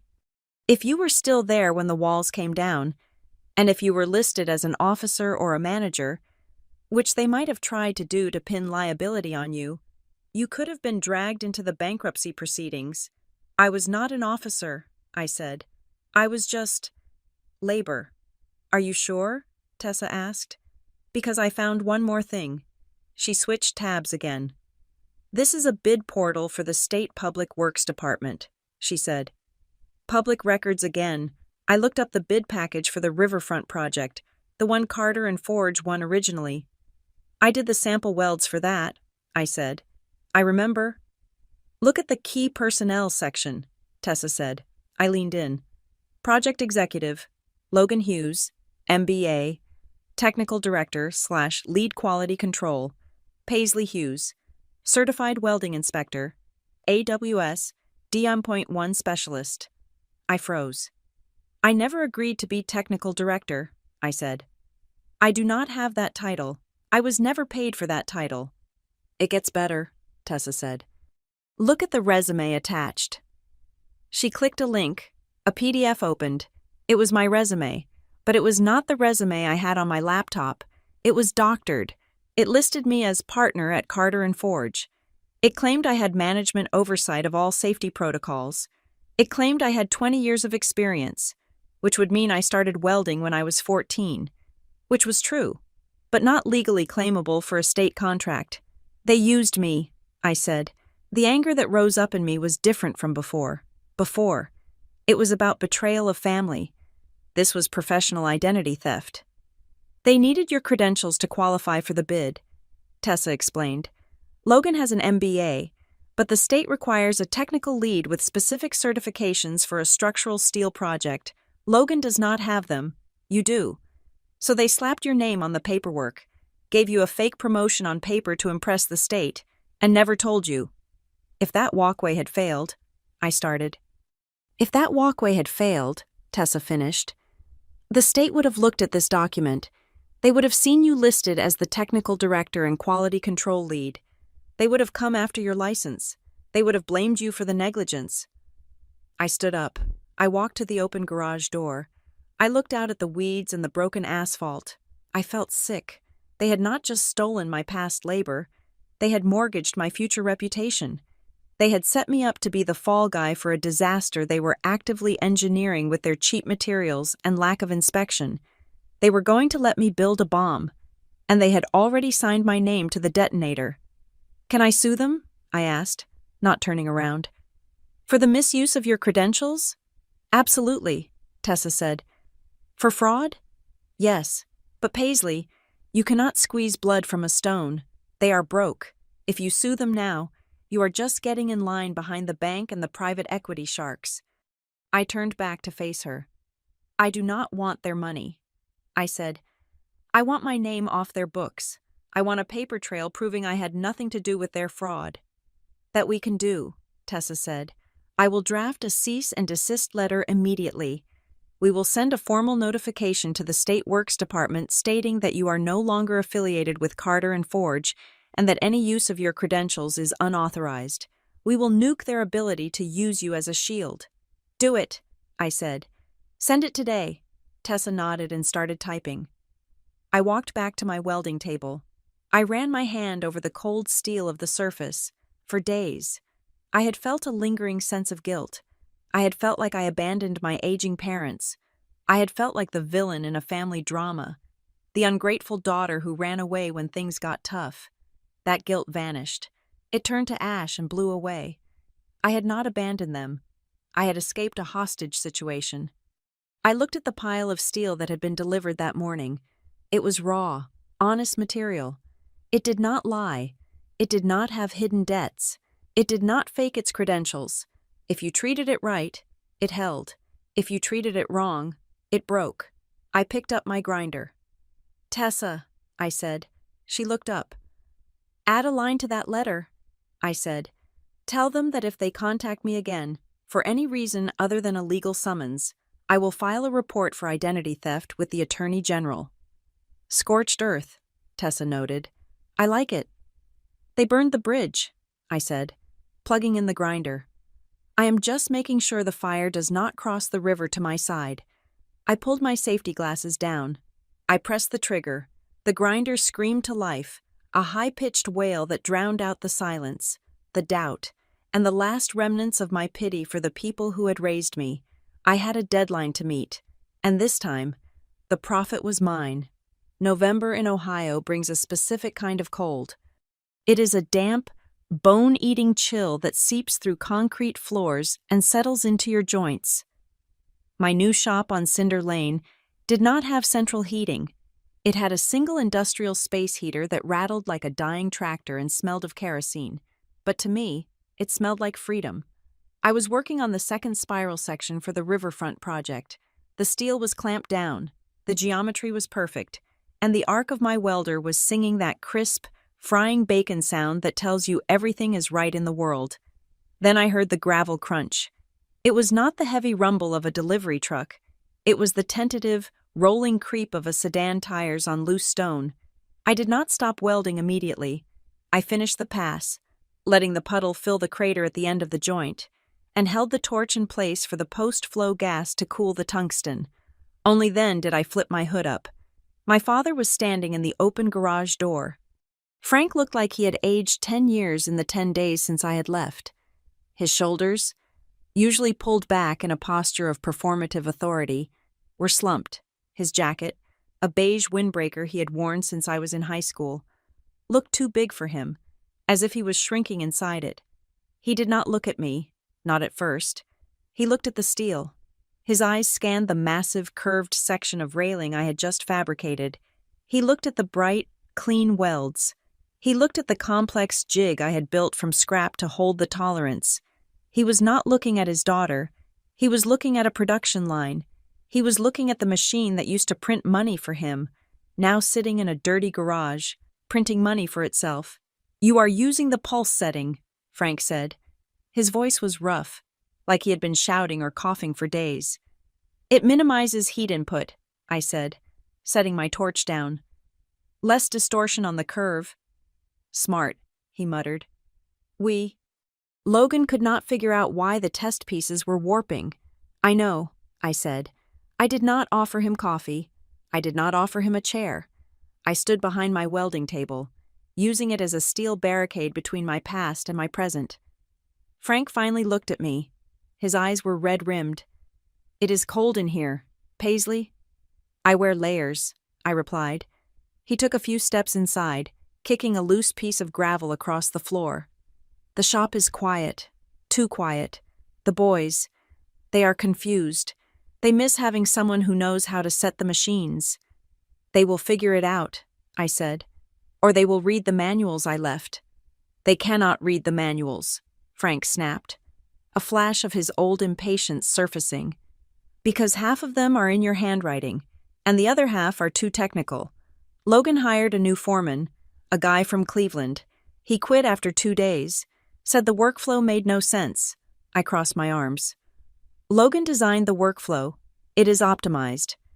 Frank winced at the word. He rubbed his face with a hand that shook slightly. "Look, Con, we need to stop this silent treatment, this rebellion. It has gone on long enough." "I am not rebelling, Frank," I said, using his first name. It felt strange in my mouth, but necessary. "I am working. I have a deadline." "So do we," Frank exploded, his voice echoing off the cinder blocks. "The bank is calling the house 3 times a day.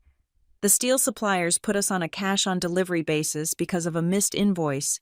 Marla is a wreck. She has not slept a full night since you cleared out your desk." He walked closer to the table. He placed his hands on the edge of the steel plate, leaning in like he was about to share a conspiracy. "I am here to make you an offer," Frank said. His tone shifted. He tried to summon the benevolent patriarch voice, the one he used when he gave me a $50 Christmas bonus after a year of record profits. "We want you back, not just as a welder. I talked to Logan. We are willing to make you shop manager. You run the floor. You handle the crews. You handle the QA. Logan stays in the office and handles the business side." I stared at him. "Shop manager. That is the job I was already doing. Dad, you just never gave me the title or the pay." "We will fix the pay," Frank said quickly. "And we are prepared to offer you equity, 10%. He said it with a pause, waiting for me to gasp, waiting for me to fall to my knees in gratitude. 10%, I repeated. 10% of Carter and Forge. Frank said, "You will be a partner, a real partner. It is what you always wanted, right? To be part of the legacy?" I looked around my garage. I looked at the weeds growing through the cracks near the door. Then I looked back at him. 10% of what, exactly? I asked quietly. Frank blinked. "Of the company, of the assets. 10% of a zero is still zero. Frank," I said. "Actually, in your case, it is 10% of a negative number." "What are you talking about?" Frank straightened up, feigning offense. "We have assets. We have the building. We have the land." "You have a mortgage," I said, "and you have a second lien." Frank's face went pale. It was not a gradual change. It was like the blood was drained out of him with a syringe. "I know about Apex Growth Capital," I said. My voice was steady, cold, and precise. I know you borrowed $750,000 6 months ago. I know you leveraged the building, the machines, and the inventory. I know the interest rate is 24%, and I know the money is gone because Logan dumped it into a Ponzi scheme disguised as a logistics startup. Frank opened his mouth, but no sound came out. He looked like a fish on a dock. So, I continued, you are offering me 10% of a debt. You want me to come back, work 80 hours a week, and use my sweat to pay off a loan shark so that Logan does not have to admit he lost the family fortune. That is not an offer. Dad, that is a trap. Frank gripped the table. His knuckles were white. Who told you? Public records, I said. It is amazing what you can find when you actually read the paperwork, something Logan never does. Frank's defiance crumbled. He slumped against the table, the weight of the secret finally crushing him now that it was out. We thought it was a sure thing, he whispered. Logan said the return on investment would be 200% in a year. We were going to pay off the mortgage. We were going to buy new machines. We were going to retire. You gambled, I said, and you lost, and now you want me to cover the bet. We are family, Frank shouted, slamming his hand on the table. The sudden noise made the welding leads vibrate. Does that mean nothing to you? Your grandfather built that shop with a hammer and a hacksaw. He left it to me to protect. If we default, they take it all. Paisley. They take the anvil. They take the sign. They take the history. Then you should have protected it, I said. You should have protected it from your son. Logan made a mistake, Frank pleaded. He is young. He was trying to help. But you are abandoning us. You are the strong one. You have always been the strong one. Your mother is sick with worry. She feels the stress in her chest. Do you want that on your conscience? That you let the family legacy die because you were too proud to help? He was playing the hits, the legacy, the sick mother, the guilt. It was a symphony of manipulation that had worked on me for 15 years. But the frequency was wrong. I was not tuned to it anymore. I am not the heir, Frank, I said. I never was. You made that clear when you signed the deed over to Logan 3 years ago. I was just the load-bearing wall. I was the structure you used to keep the roof up while you renovated the penthouse for him. That is not true, Frank stammered. It is exactly true, I said. You used me to keep the business viable so you could hand a healthy company to your son. Well, the wall is gone. The roof is coming down. That is gravity. It is not my fault. Frank stared at me with a mix of horror and hatred. He realized, perhaps for the first time, that the dynamic had inverted. He needed me, and I did not need him. I did not even want his approval anymore. I have work to do, I said, reaching for my helmet. I have a delivery for Evan Klein on Friday. You remember Evan, the client you lost? Frank recoiled, as if I had slapped him. He pushed himself off the table. He adjusted his windbreaker with trembling hands. You are cold. Paisley, he spat. You have metal in your heart. Better than having nothing in my head, I replied. He turned and walked out. He did not look back. I listened to the crunch of the tires as he backed out of the driveway. He drove fast, kicking up dust, running away from the truth I had just forced him to look at. I watched the dust settle. I felt a strange vibration in my hands. It was adrenaline, but it was also relief. The umbilical cord was cut. I went back to work. I welded until my arms ached. I welded until the sun went down and the garage turned into a cave of shadows, lit only by the harsh blue flash of the arc. At 7 o'clock, I turned off the machine. The silence rushed back in. I sat on a milk crate and ate a sandwich I had bought from a gas station. The bread was stale, but I was starving. A set of headlights swept across the front of the garage. I stiffened. If Frank had come back with Marla, I was going to lock the door and call the police. But it was not a sedan. It was a courier van. A young man in a uniform hopped out, holding a flat cardboard envelope. Delivery for Red Ember Fabrication, he called out, looking at the number on the garage door. Are you Paisley Hughes? That is me, I said, walking out to meet him. I signed the digital pad. He handed me the envelope and drove off. It was a priority mail envelope from a law firm in Columbus. Sterling, Holt, and Associates. I tore the tab open, standing under the single exterior floodlight. It was a cease and desist letter, but it was not just a warning, it was a declaration of war. Dear Miss Hughes, we represent Carter and Forge Metalworks, LLC. It has come to our attention that you are currently operating a competing business utilizing proprietary trade secrets, confidential client lists, and intellectual property belonging to our client. Furthermore, our client asserts that the designs, fabrication techniques, and custom tooling you are currently utilizing were developed during your employment at Carter and Forge, and thus remain the sole property of the company under the work-for-hire doctrine. We demand the immediate return of all digital assets, physical prototypes, and the surrender of all current contracts obtained using said proprietary information, including but not limited to the Riverfront Foundry project. Failure to comply within 48 hours will result in a lawsuit seeking damages in excess of $2 million. I read the letter twice. Logan. This was Logan's move. Frank had gone home, told Logan I refused the 10%, and probably mentioned that I was building the Riverfront job. Logan's reaction was not to fix his shop, it was to try to burn mine down. He was claiming he owned my skills. He was claiming that because I learned to weld under his roof, he owned the way my hands moved. He was claiming that the jig I designed in my head and built with my own money was his property. Because I had the idea while I was on his payroll. It was absurd. It was desperate.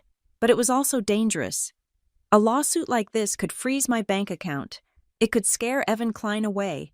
It could tie me up in court for years while the legal fees bled me dry. I looked at the letter, and then I looked at the dark garage behind me. They wanted a fight. They wanted to drag me back into the mud with them. They thought I would be scared. They thought I was still the sister who folded, the daughter who stayed silent to keep the peace.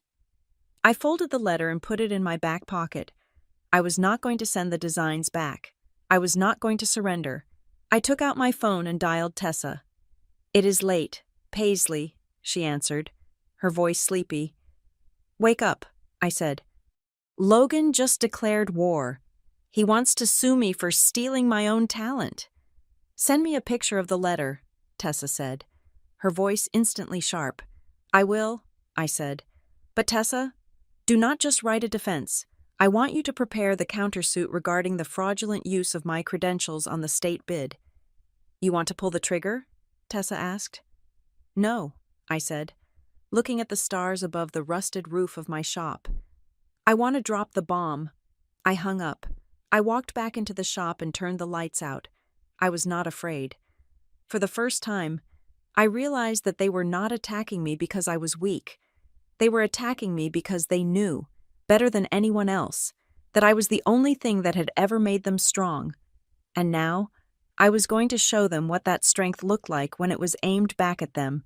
For the next week, my welding table became a desk, and my shop became a war room. Tessa Monroe was not just a lawyer. She was a forensic excavator. She dug through the strata of my digital life with the same precision I used to bevel a pipe. We built a fortress out of paper. Every single tool in my possession, from the $3,000 Miller Dynasty welder to the $6 wire brush, was matched to a bank transaction on my personal statement. "Look at this," Tessa said, highlighting a row on her spreadsheet. "Logan's lawyer claims the intellectual property for the spiral jig belongs to the company because it was built on company time. But here is the receipt for the raw steel and the toggle clamps. Date of purchase: Saturday, July 12th. Time: 9 in the morning. I remember that day," I said, pouring coffee from a thermos. "The shop was closed. I went in alone because I had an idea." "Exactly," Tessa said, tapping the screen. "You were off the clock. You bought the materials. You designed it. You built it. Under Ohio law, without a specific written agreement assigning those inventions to the employer, which they never made you sign because they thought you were just a grunt.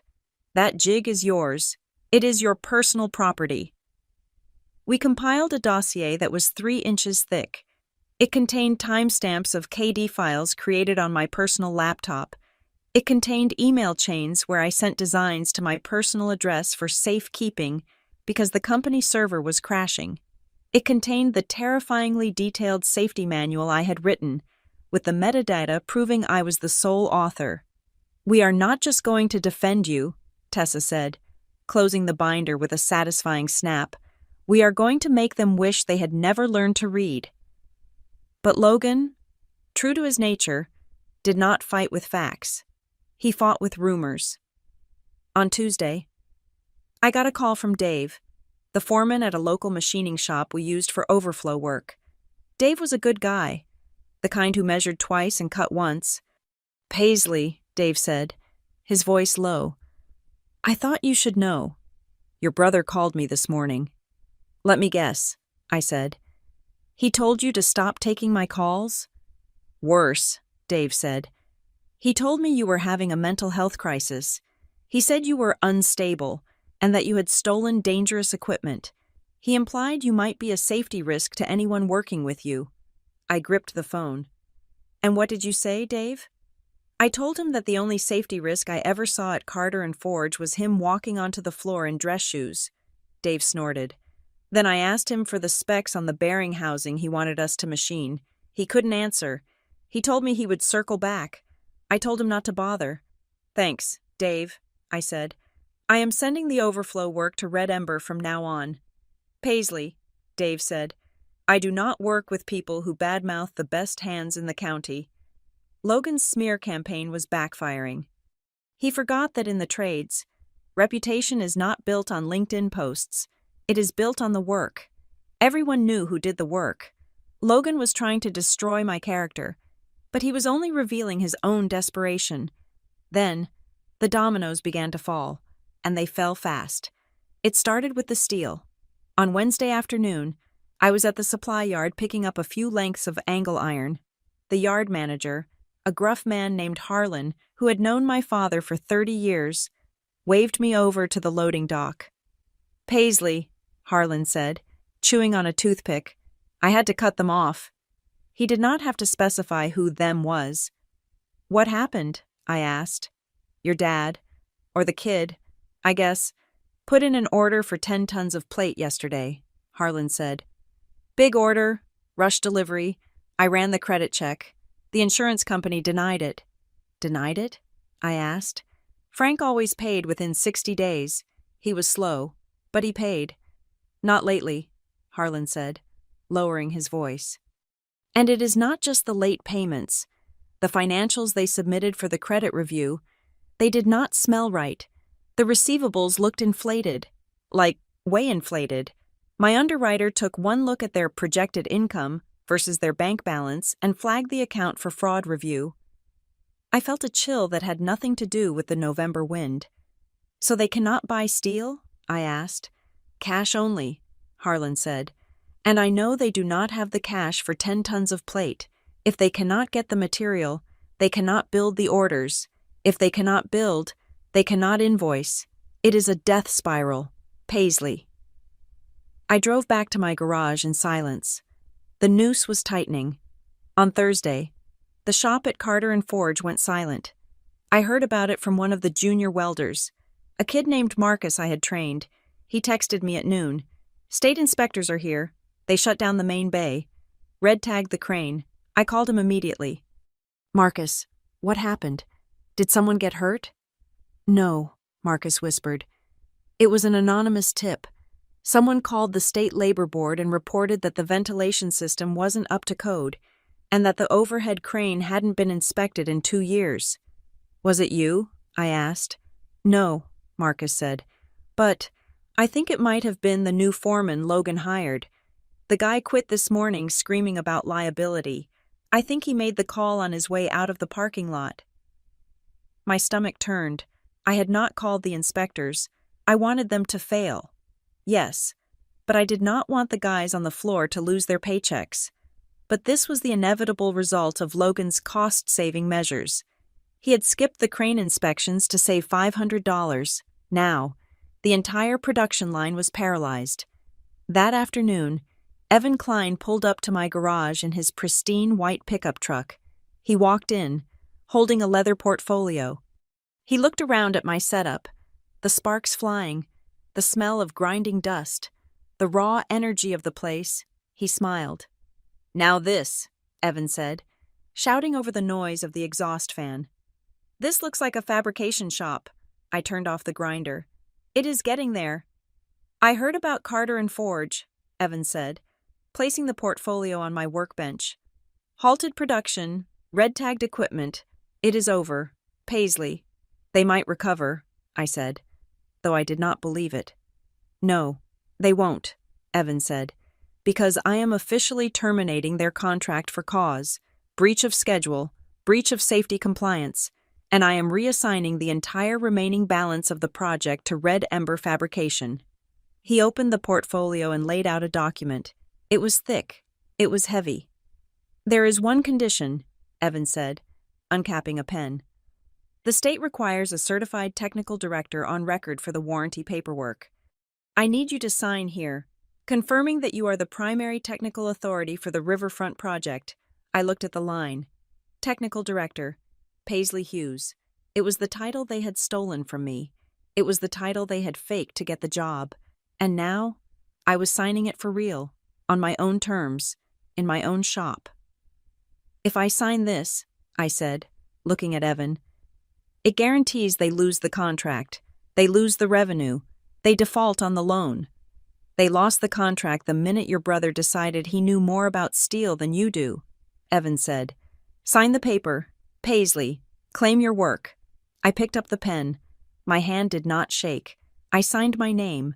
The ink was black and permanent. The moment I signed, I felt the final severance. I had just cut the lifeline. That night, my phone rang. It was a number I did not recognize, a local area code. I assumed it was a supplier or a new client. "Red Ember Fabrication," I answered. "Paisley?" The voice was ragged. Breathless. It sounded like a woman who had been running for miles. "Mom?" I asked. I am on a burner phone," Marla whispered. "Frank took my cell. He is smashing things. Paisley. He is in the office smashing the computers." "Mom, slow down," I said, standing up. "What is going on?" "The bank called," she sobbed. "They are calling the loan. The whole thing. Immediate repayment. They found out about the contract cancellation. They found out about the audit." "I know," I said. "I am sorry, Mom, but I warned Frank." "You have to help us," Marla begged. Her voice cracked into a high, hysterical keen. "You have money now. I know you do. Evan told Logan he paid you in advance. You have to give it to us. You have to wire it to the operating account tonight, just to cover payroll, just to keep the lights on for one more week." "I cannot do that, Mom," I said gently. "That money is for materials. It is for the project." "We are your parents," she screamed. "We fed you. We clothed you. How can you be so selfish? We did this for you. We wanted to build something big for the family." "You did not do it for me," I said. "You did it for Logan. You leveraged the shop to fund his gambling." "Logan didn't know," Marla blurted out. The line went silent. "What did you say?" I asked. "Logan?" Marla's breathing was jagged. He had the idea, but the numbers, the application for the loan." "Mom," I said, a terrible realization dawning on me. "Who filled out the loan application? Who prepared the profit and loss statements for Apex Capital?" "I did," she whispered. I sat down on the floor of my shop. "You cooked the books," I said. It was not a question. I adjusted the projections," she stammered. "Logan said the startup was a sure thing. He said we just needed the capital, but the bank wouldn't lend to us based on the real numbers. So I moved some expenses to the next quarter. I counted some pending bids as signed contracts. I just wanted to help him. Paisley. He is so brilliant. He just needed a chance." "You committed fraud," I said. "You committed federal bank fraud to get a loan for a Ponzi scheme." "I was protecting the family image," she cried. We couldn't let people think we were struggling. What would the neighbors think? What would the club think? The image, I repeated. You destroyed the reality to save the image. It was the ultimate twist. It wasn't just Logan's incompetence, it was Marla's vanity. She had falsified the financial health of the company, lied to the lenders, and put the house and the shop on the line, all because she couldn't bear the thought of her golden son failing or the neighbors knowing they were cash poor. And you wanted me to come back, I said, my voice shaking with rage. You wanted me to be a partner. If I had signed those papers, if I had accepted that 10%, I would have been liable for your fraud. You tried to frame me. No. We just wanted you to work, Marla sobbed. If you worked hard enough, we could pay it back before anyone noticed. I am hanging up now. Marla, I said. Paisley, please, they are going to take the house. You gave them the house, I said. 6 months ago, I ended the call. I stared at the phone. They were not just bad business owners, they were criminals, and they had almost turned me into an accomplice. The end came 48 hours later. I did not have to guess what happened. I watched it unfold in the public record. Apex Growth Capital filed for an emergency injunction to freeze the assets of Carter and Forge. They seized the accounts. They locked the gates. Logan tried one last, desperate maneuver. Tessa called me to tell me about it. You are not going to believe this, Tessa said, sounding almost impressed by the audacity. Logan went to the bank this morning. He tried to claim that the loan was invalid because you were the technical partner and you didn't sign off on it. He tried to throw you under the bus one last time. He claimed you were the secret partner who embezzled the funds. And? I asked. And the bank laughed at him, Tessa said. They have the loan documents. Paisley. They have the signatures. Frank signed as owner. Marla signed as CFO. Logan signed as witness. Your name is nowhere on that debt. The paper trail is bulletproof. He just admitted to them that he knew about the loan, confirming his own liability. It was over. The house of cards had not just fallen, it had incinerated. 2 weeks later, the notification appeared on the county auction site. Notice of public auction assets of Carter Forge Metalworks, LLC. By order of secured creditors. December 15th. Location, 1500 Industrial Way. I scrolled through the PDF list of items. Lot 101, 2018 Ford F-250 utility truck. Lot 102, Miller Dimension 452. Welders, QD4, Lot 103, hydraulic press brake, 100 ton. It was a catalog of my life, every machine I had calibrated, every truck I had driven. My finger stopped scrolling. I froze. Lot 205, antique cast, iron anvil, approx. 300,000 ohms, identifying marks. Hughes, 1945. The anvil. It was my grandfather's. It was the anvil he had brought back from the war. It was the anvil where he had taught me how to flatten a rivet when I was 6 years old. It was the heart of the shop. Frank had promised me, when I was 10, that one day it would be mine. It wasn't a machine. It wasn't collateral. It was the soul of the family, or at least the soul of what the family used to be before the rot set in, and they had let it go to the auction block. They hadn't even tried to save it. They had probably listed it as scrap metal on the inventory sheet. I looked at my bank account. The riverfront deposit was there. The first payment from Evan for the completed spiral section had just cleared. I had money, real money, my money. I grabbed my coat. Tessa, I texted, I am going to the auction. Do not buy the shop. Paisley, she replied instantly. It is a toxic asset. I do not want the shop, I typed back. I am going for the heart. I walked out to my truck. The air was crisp and cold. I wasn't going back as a daughter. I wasn't going back as an employee. I was going back as a bidder. And unlike my family, I had the funds to back up my bid. The sound of a liquidation auction is unique. It is the sound of a vulture picking a carcass clean, set to the rhythmic, rapid-fire chant of an auctioneer who does not care about the history of the bones he is selling. I stood in the back of the warehouse on Industrial Way. It was December 15th. The heating system had been shut off by the utility company 3 days prior, so the air inside was colder than the air outside.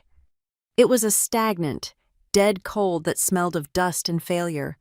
The space was crowded. There were scrap dealers from Cleveland, looking for cheap steel. There were competitors from the next county, looking to pick up our machines for pennies on the dollar. And there were the curious locals, the people who just wanted to see the end of the Hughes dynasty with their own eyes. I wore a dark wool coat and a beanie pulled low. I did not want to be recognized, but more importantly, I did not want to be spoken to. I was not there to gloat. I was not there to point a finger and scream. I told you so. I was there to witness the physics of consequence. Frank and Marla were standing near the loading dock door, huddled together. Frank looked like a ghost. His skin was gray, and he was staring at the floor, refusing to make eye contact with the men who were buying his life's work. Marla was wearing her fur coat, the one she bought the year we landed the hospital contract, but it looked ridiculous now, like a costume worn to a tragedy. She was weeping softly, dabbing her eyes with a tissue, playing the victim until the very last second. And Logan was pacing near the auctioneer's podium. He was still wearing a suit. He was arguing with a man in a windbreaker, one of the bank representatives. I could hear snippets of Logan's voice cutting through the low murmur of the crowd. He was using his hands, chopping the air aggressively. "This is a strategic divestment," Logan was saying, loud enough for people to hear. "We are pivoting. The hardware is just overhead. We are moving into a consulting phase." The bank representative just shook his head and turned his back on him. Logan looked around, desperate for an audience, desperate for someone to believe the spin he was still trying to sell even as the walls fell down. The auctioneer slammed his gavel. Bam! "Sold," he droned into the microphone.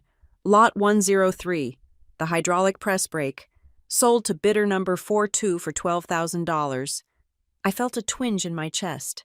That press brake. I had calibrated the back gauge on that machine 1,000 times. I knew exactly how to feather the pedal to get a perfect 90-degree bend. Now, it belonged to a guy named Miller who ran a shop in Dayton. "Lot 104, the auctioneer chanted. "Miller Dimension Welders, batch of 4. These were my machines. These were the stations where I had taught the apprentices. These were the machines that had built the library, the stadium gates, the hospital railings. Sold for $800 each, the auctioneer said. It was an insult. They were worth 3 times that. But that is the reality of a fire sale. When you have no leverage, the market eats you alive. I watched the machines get tagged with yellow stickers. It felt like watching parts of my own body being sold off. But then I touched the pocket of my coat, where the key to my garage on Cinder Lane sat heavy and real. Those machines were just copper and steel. I could buy new machines. In fact, I already had. The skill to run them was not up for auction. That was standing right here, in the back of the room, keeping its hands in its pockets. The auction moved quickly. The office furniture, the computers, wiped clean, presumably, the forklift. Then came the smaller items, the contents of the tool crib. Lot 205, the auctioneer said. 2 assistants struggled to drag a heavy pallet into the center of the ring. On the pallet sat a black, cast-iron shape. It was the anvil. It was a 300-pound block of iron, forged in 1945. It was pitted and scarred. The top surface, the face, shined with a dull silver luster from 80 years of hammers striking hot steel against it. My grandfather had bought this anvil when he came back from the war. He had started the business with this anvil and a coal forge in a shed behind his house. It was not a machine. It did not have a plug. It did not depreciate. It was the altar.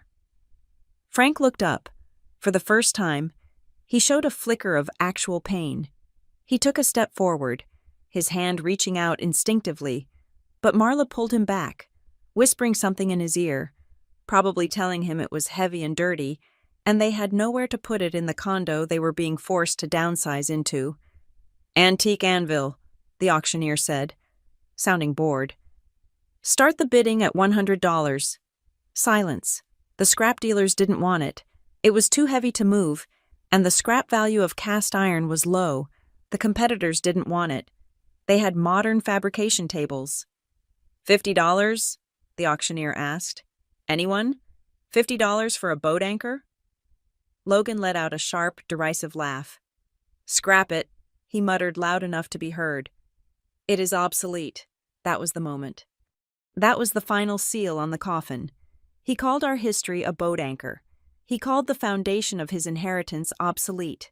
I raised my bidder card. Number 77. $50 to number 77, the auctioneer said. Do I hear 60? The room was silent.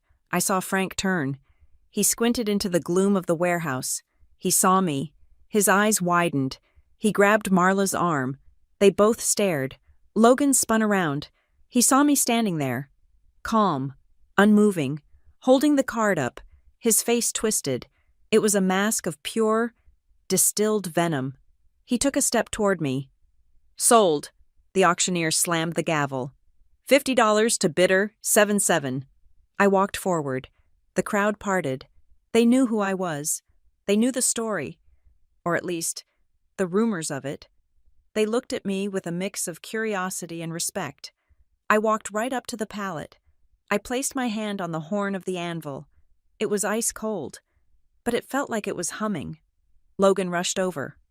He invaded my personal space, his face red. You, he hissed. You came here to humiliate us? You came here to pick over the bones?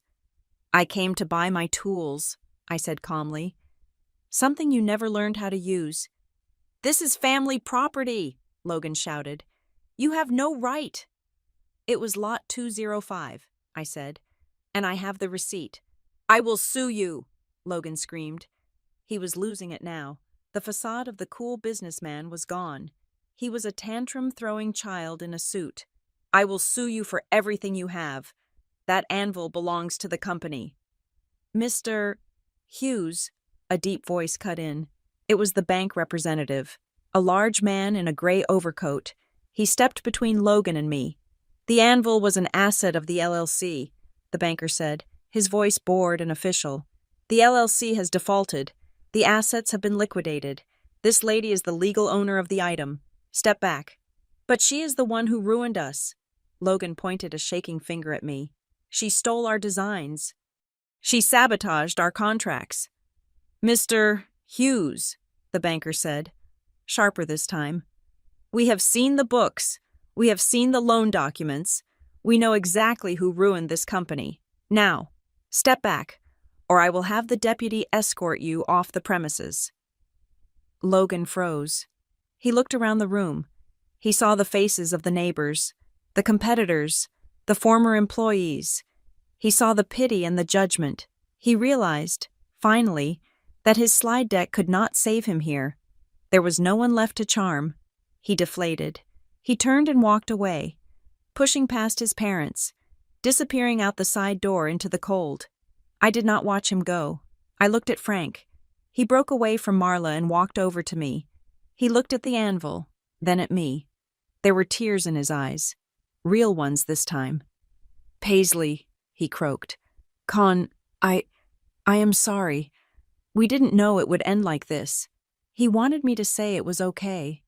He wanted me to tell him that it was just business, that we were still family, that I would help them pick up the pieces. I looked at him. I remembered the deed in the trash. I remembered the fake resume. I remembered him asking me to pay off his loan shark. I know you didn't, Frank, I said. That is the problem. You never knew anything. You just let it happen. Can we, he started, reaching a hand out. Can we talk? Maybe we can start over? With your new shop?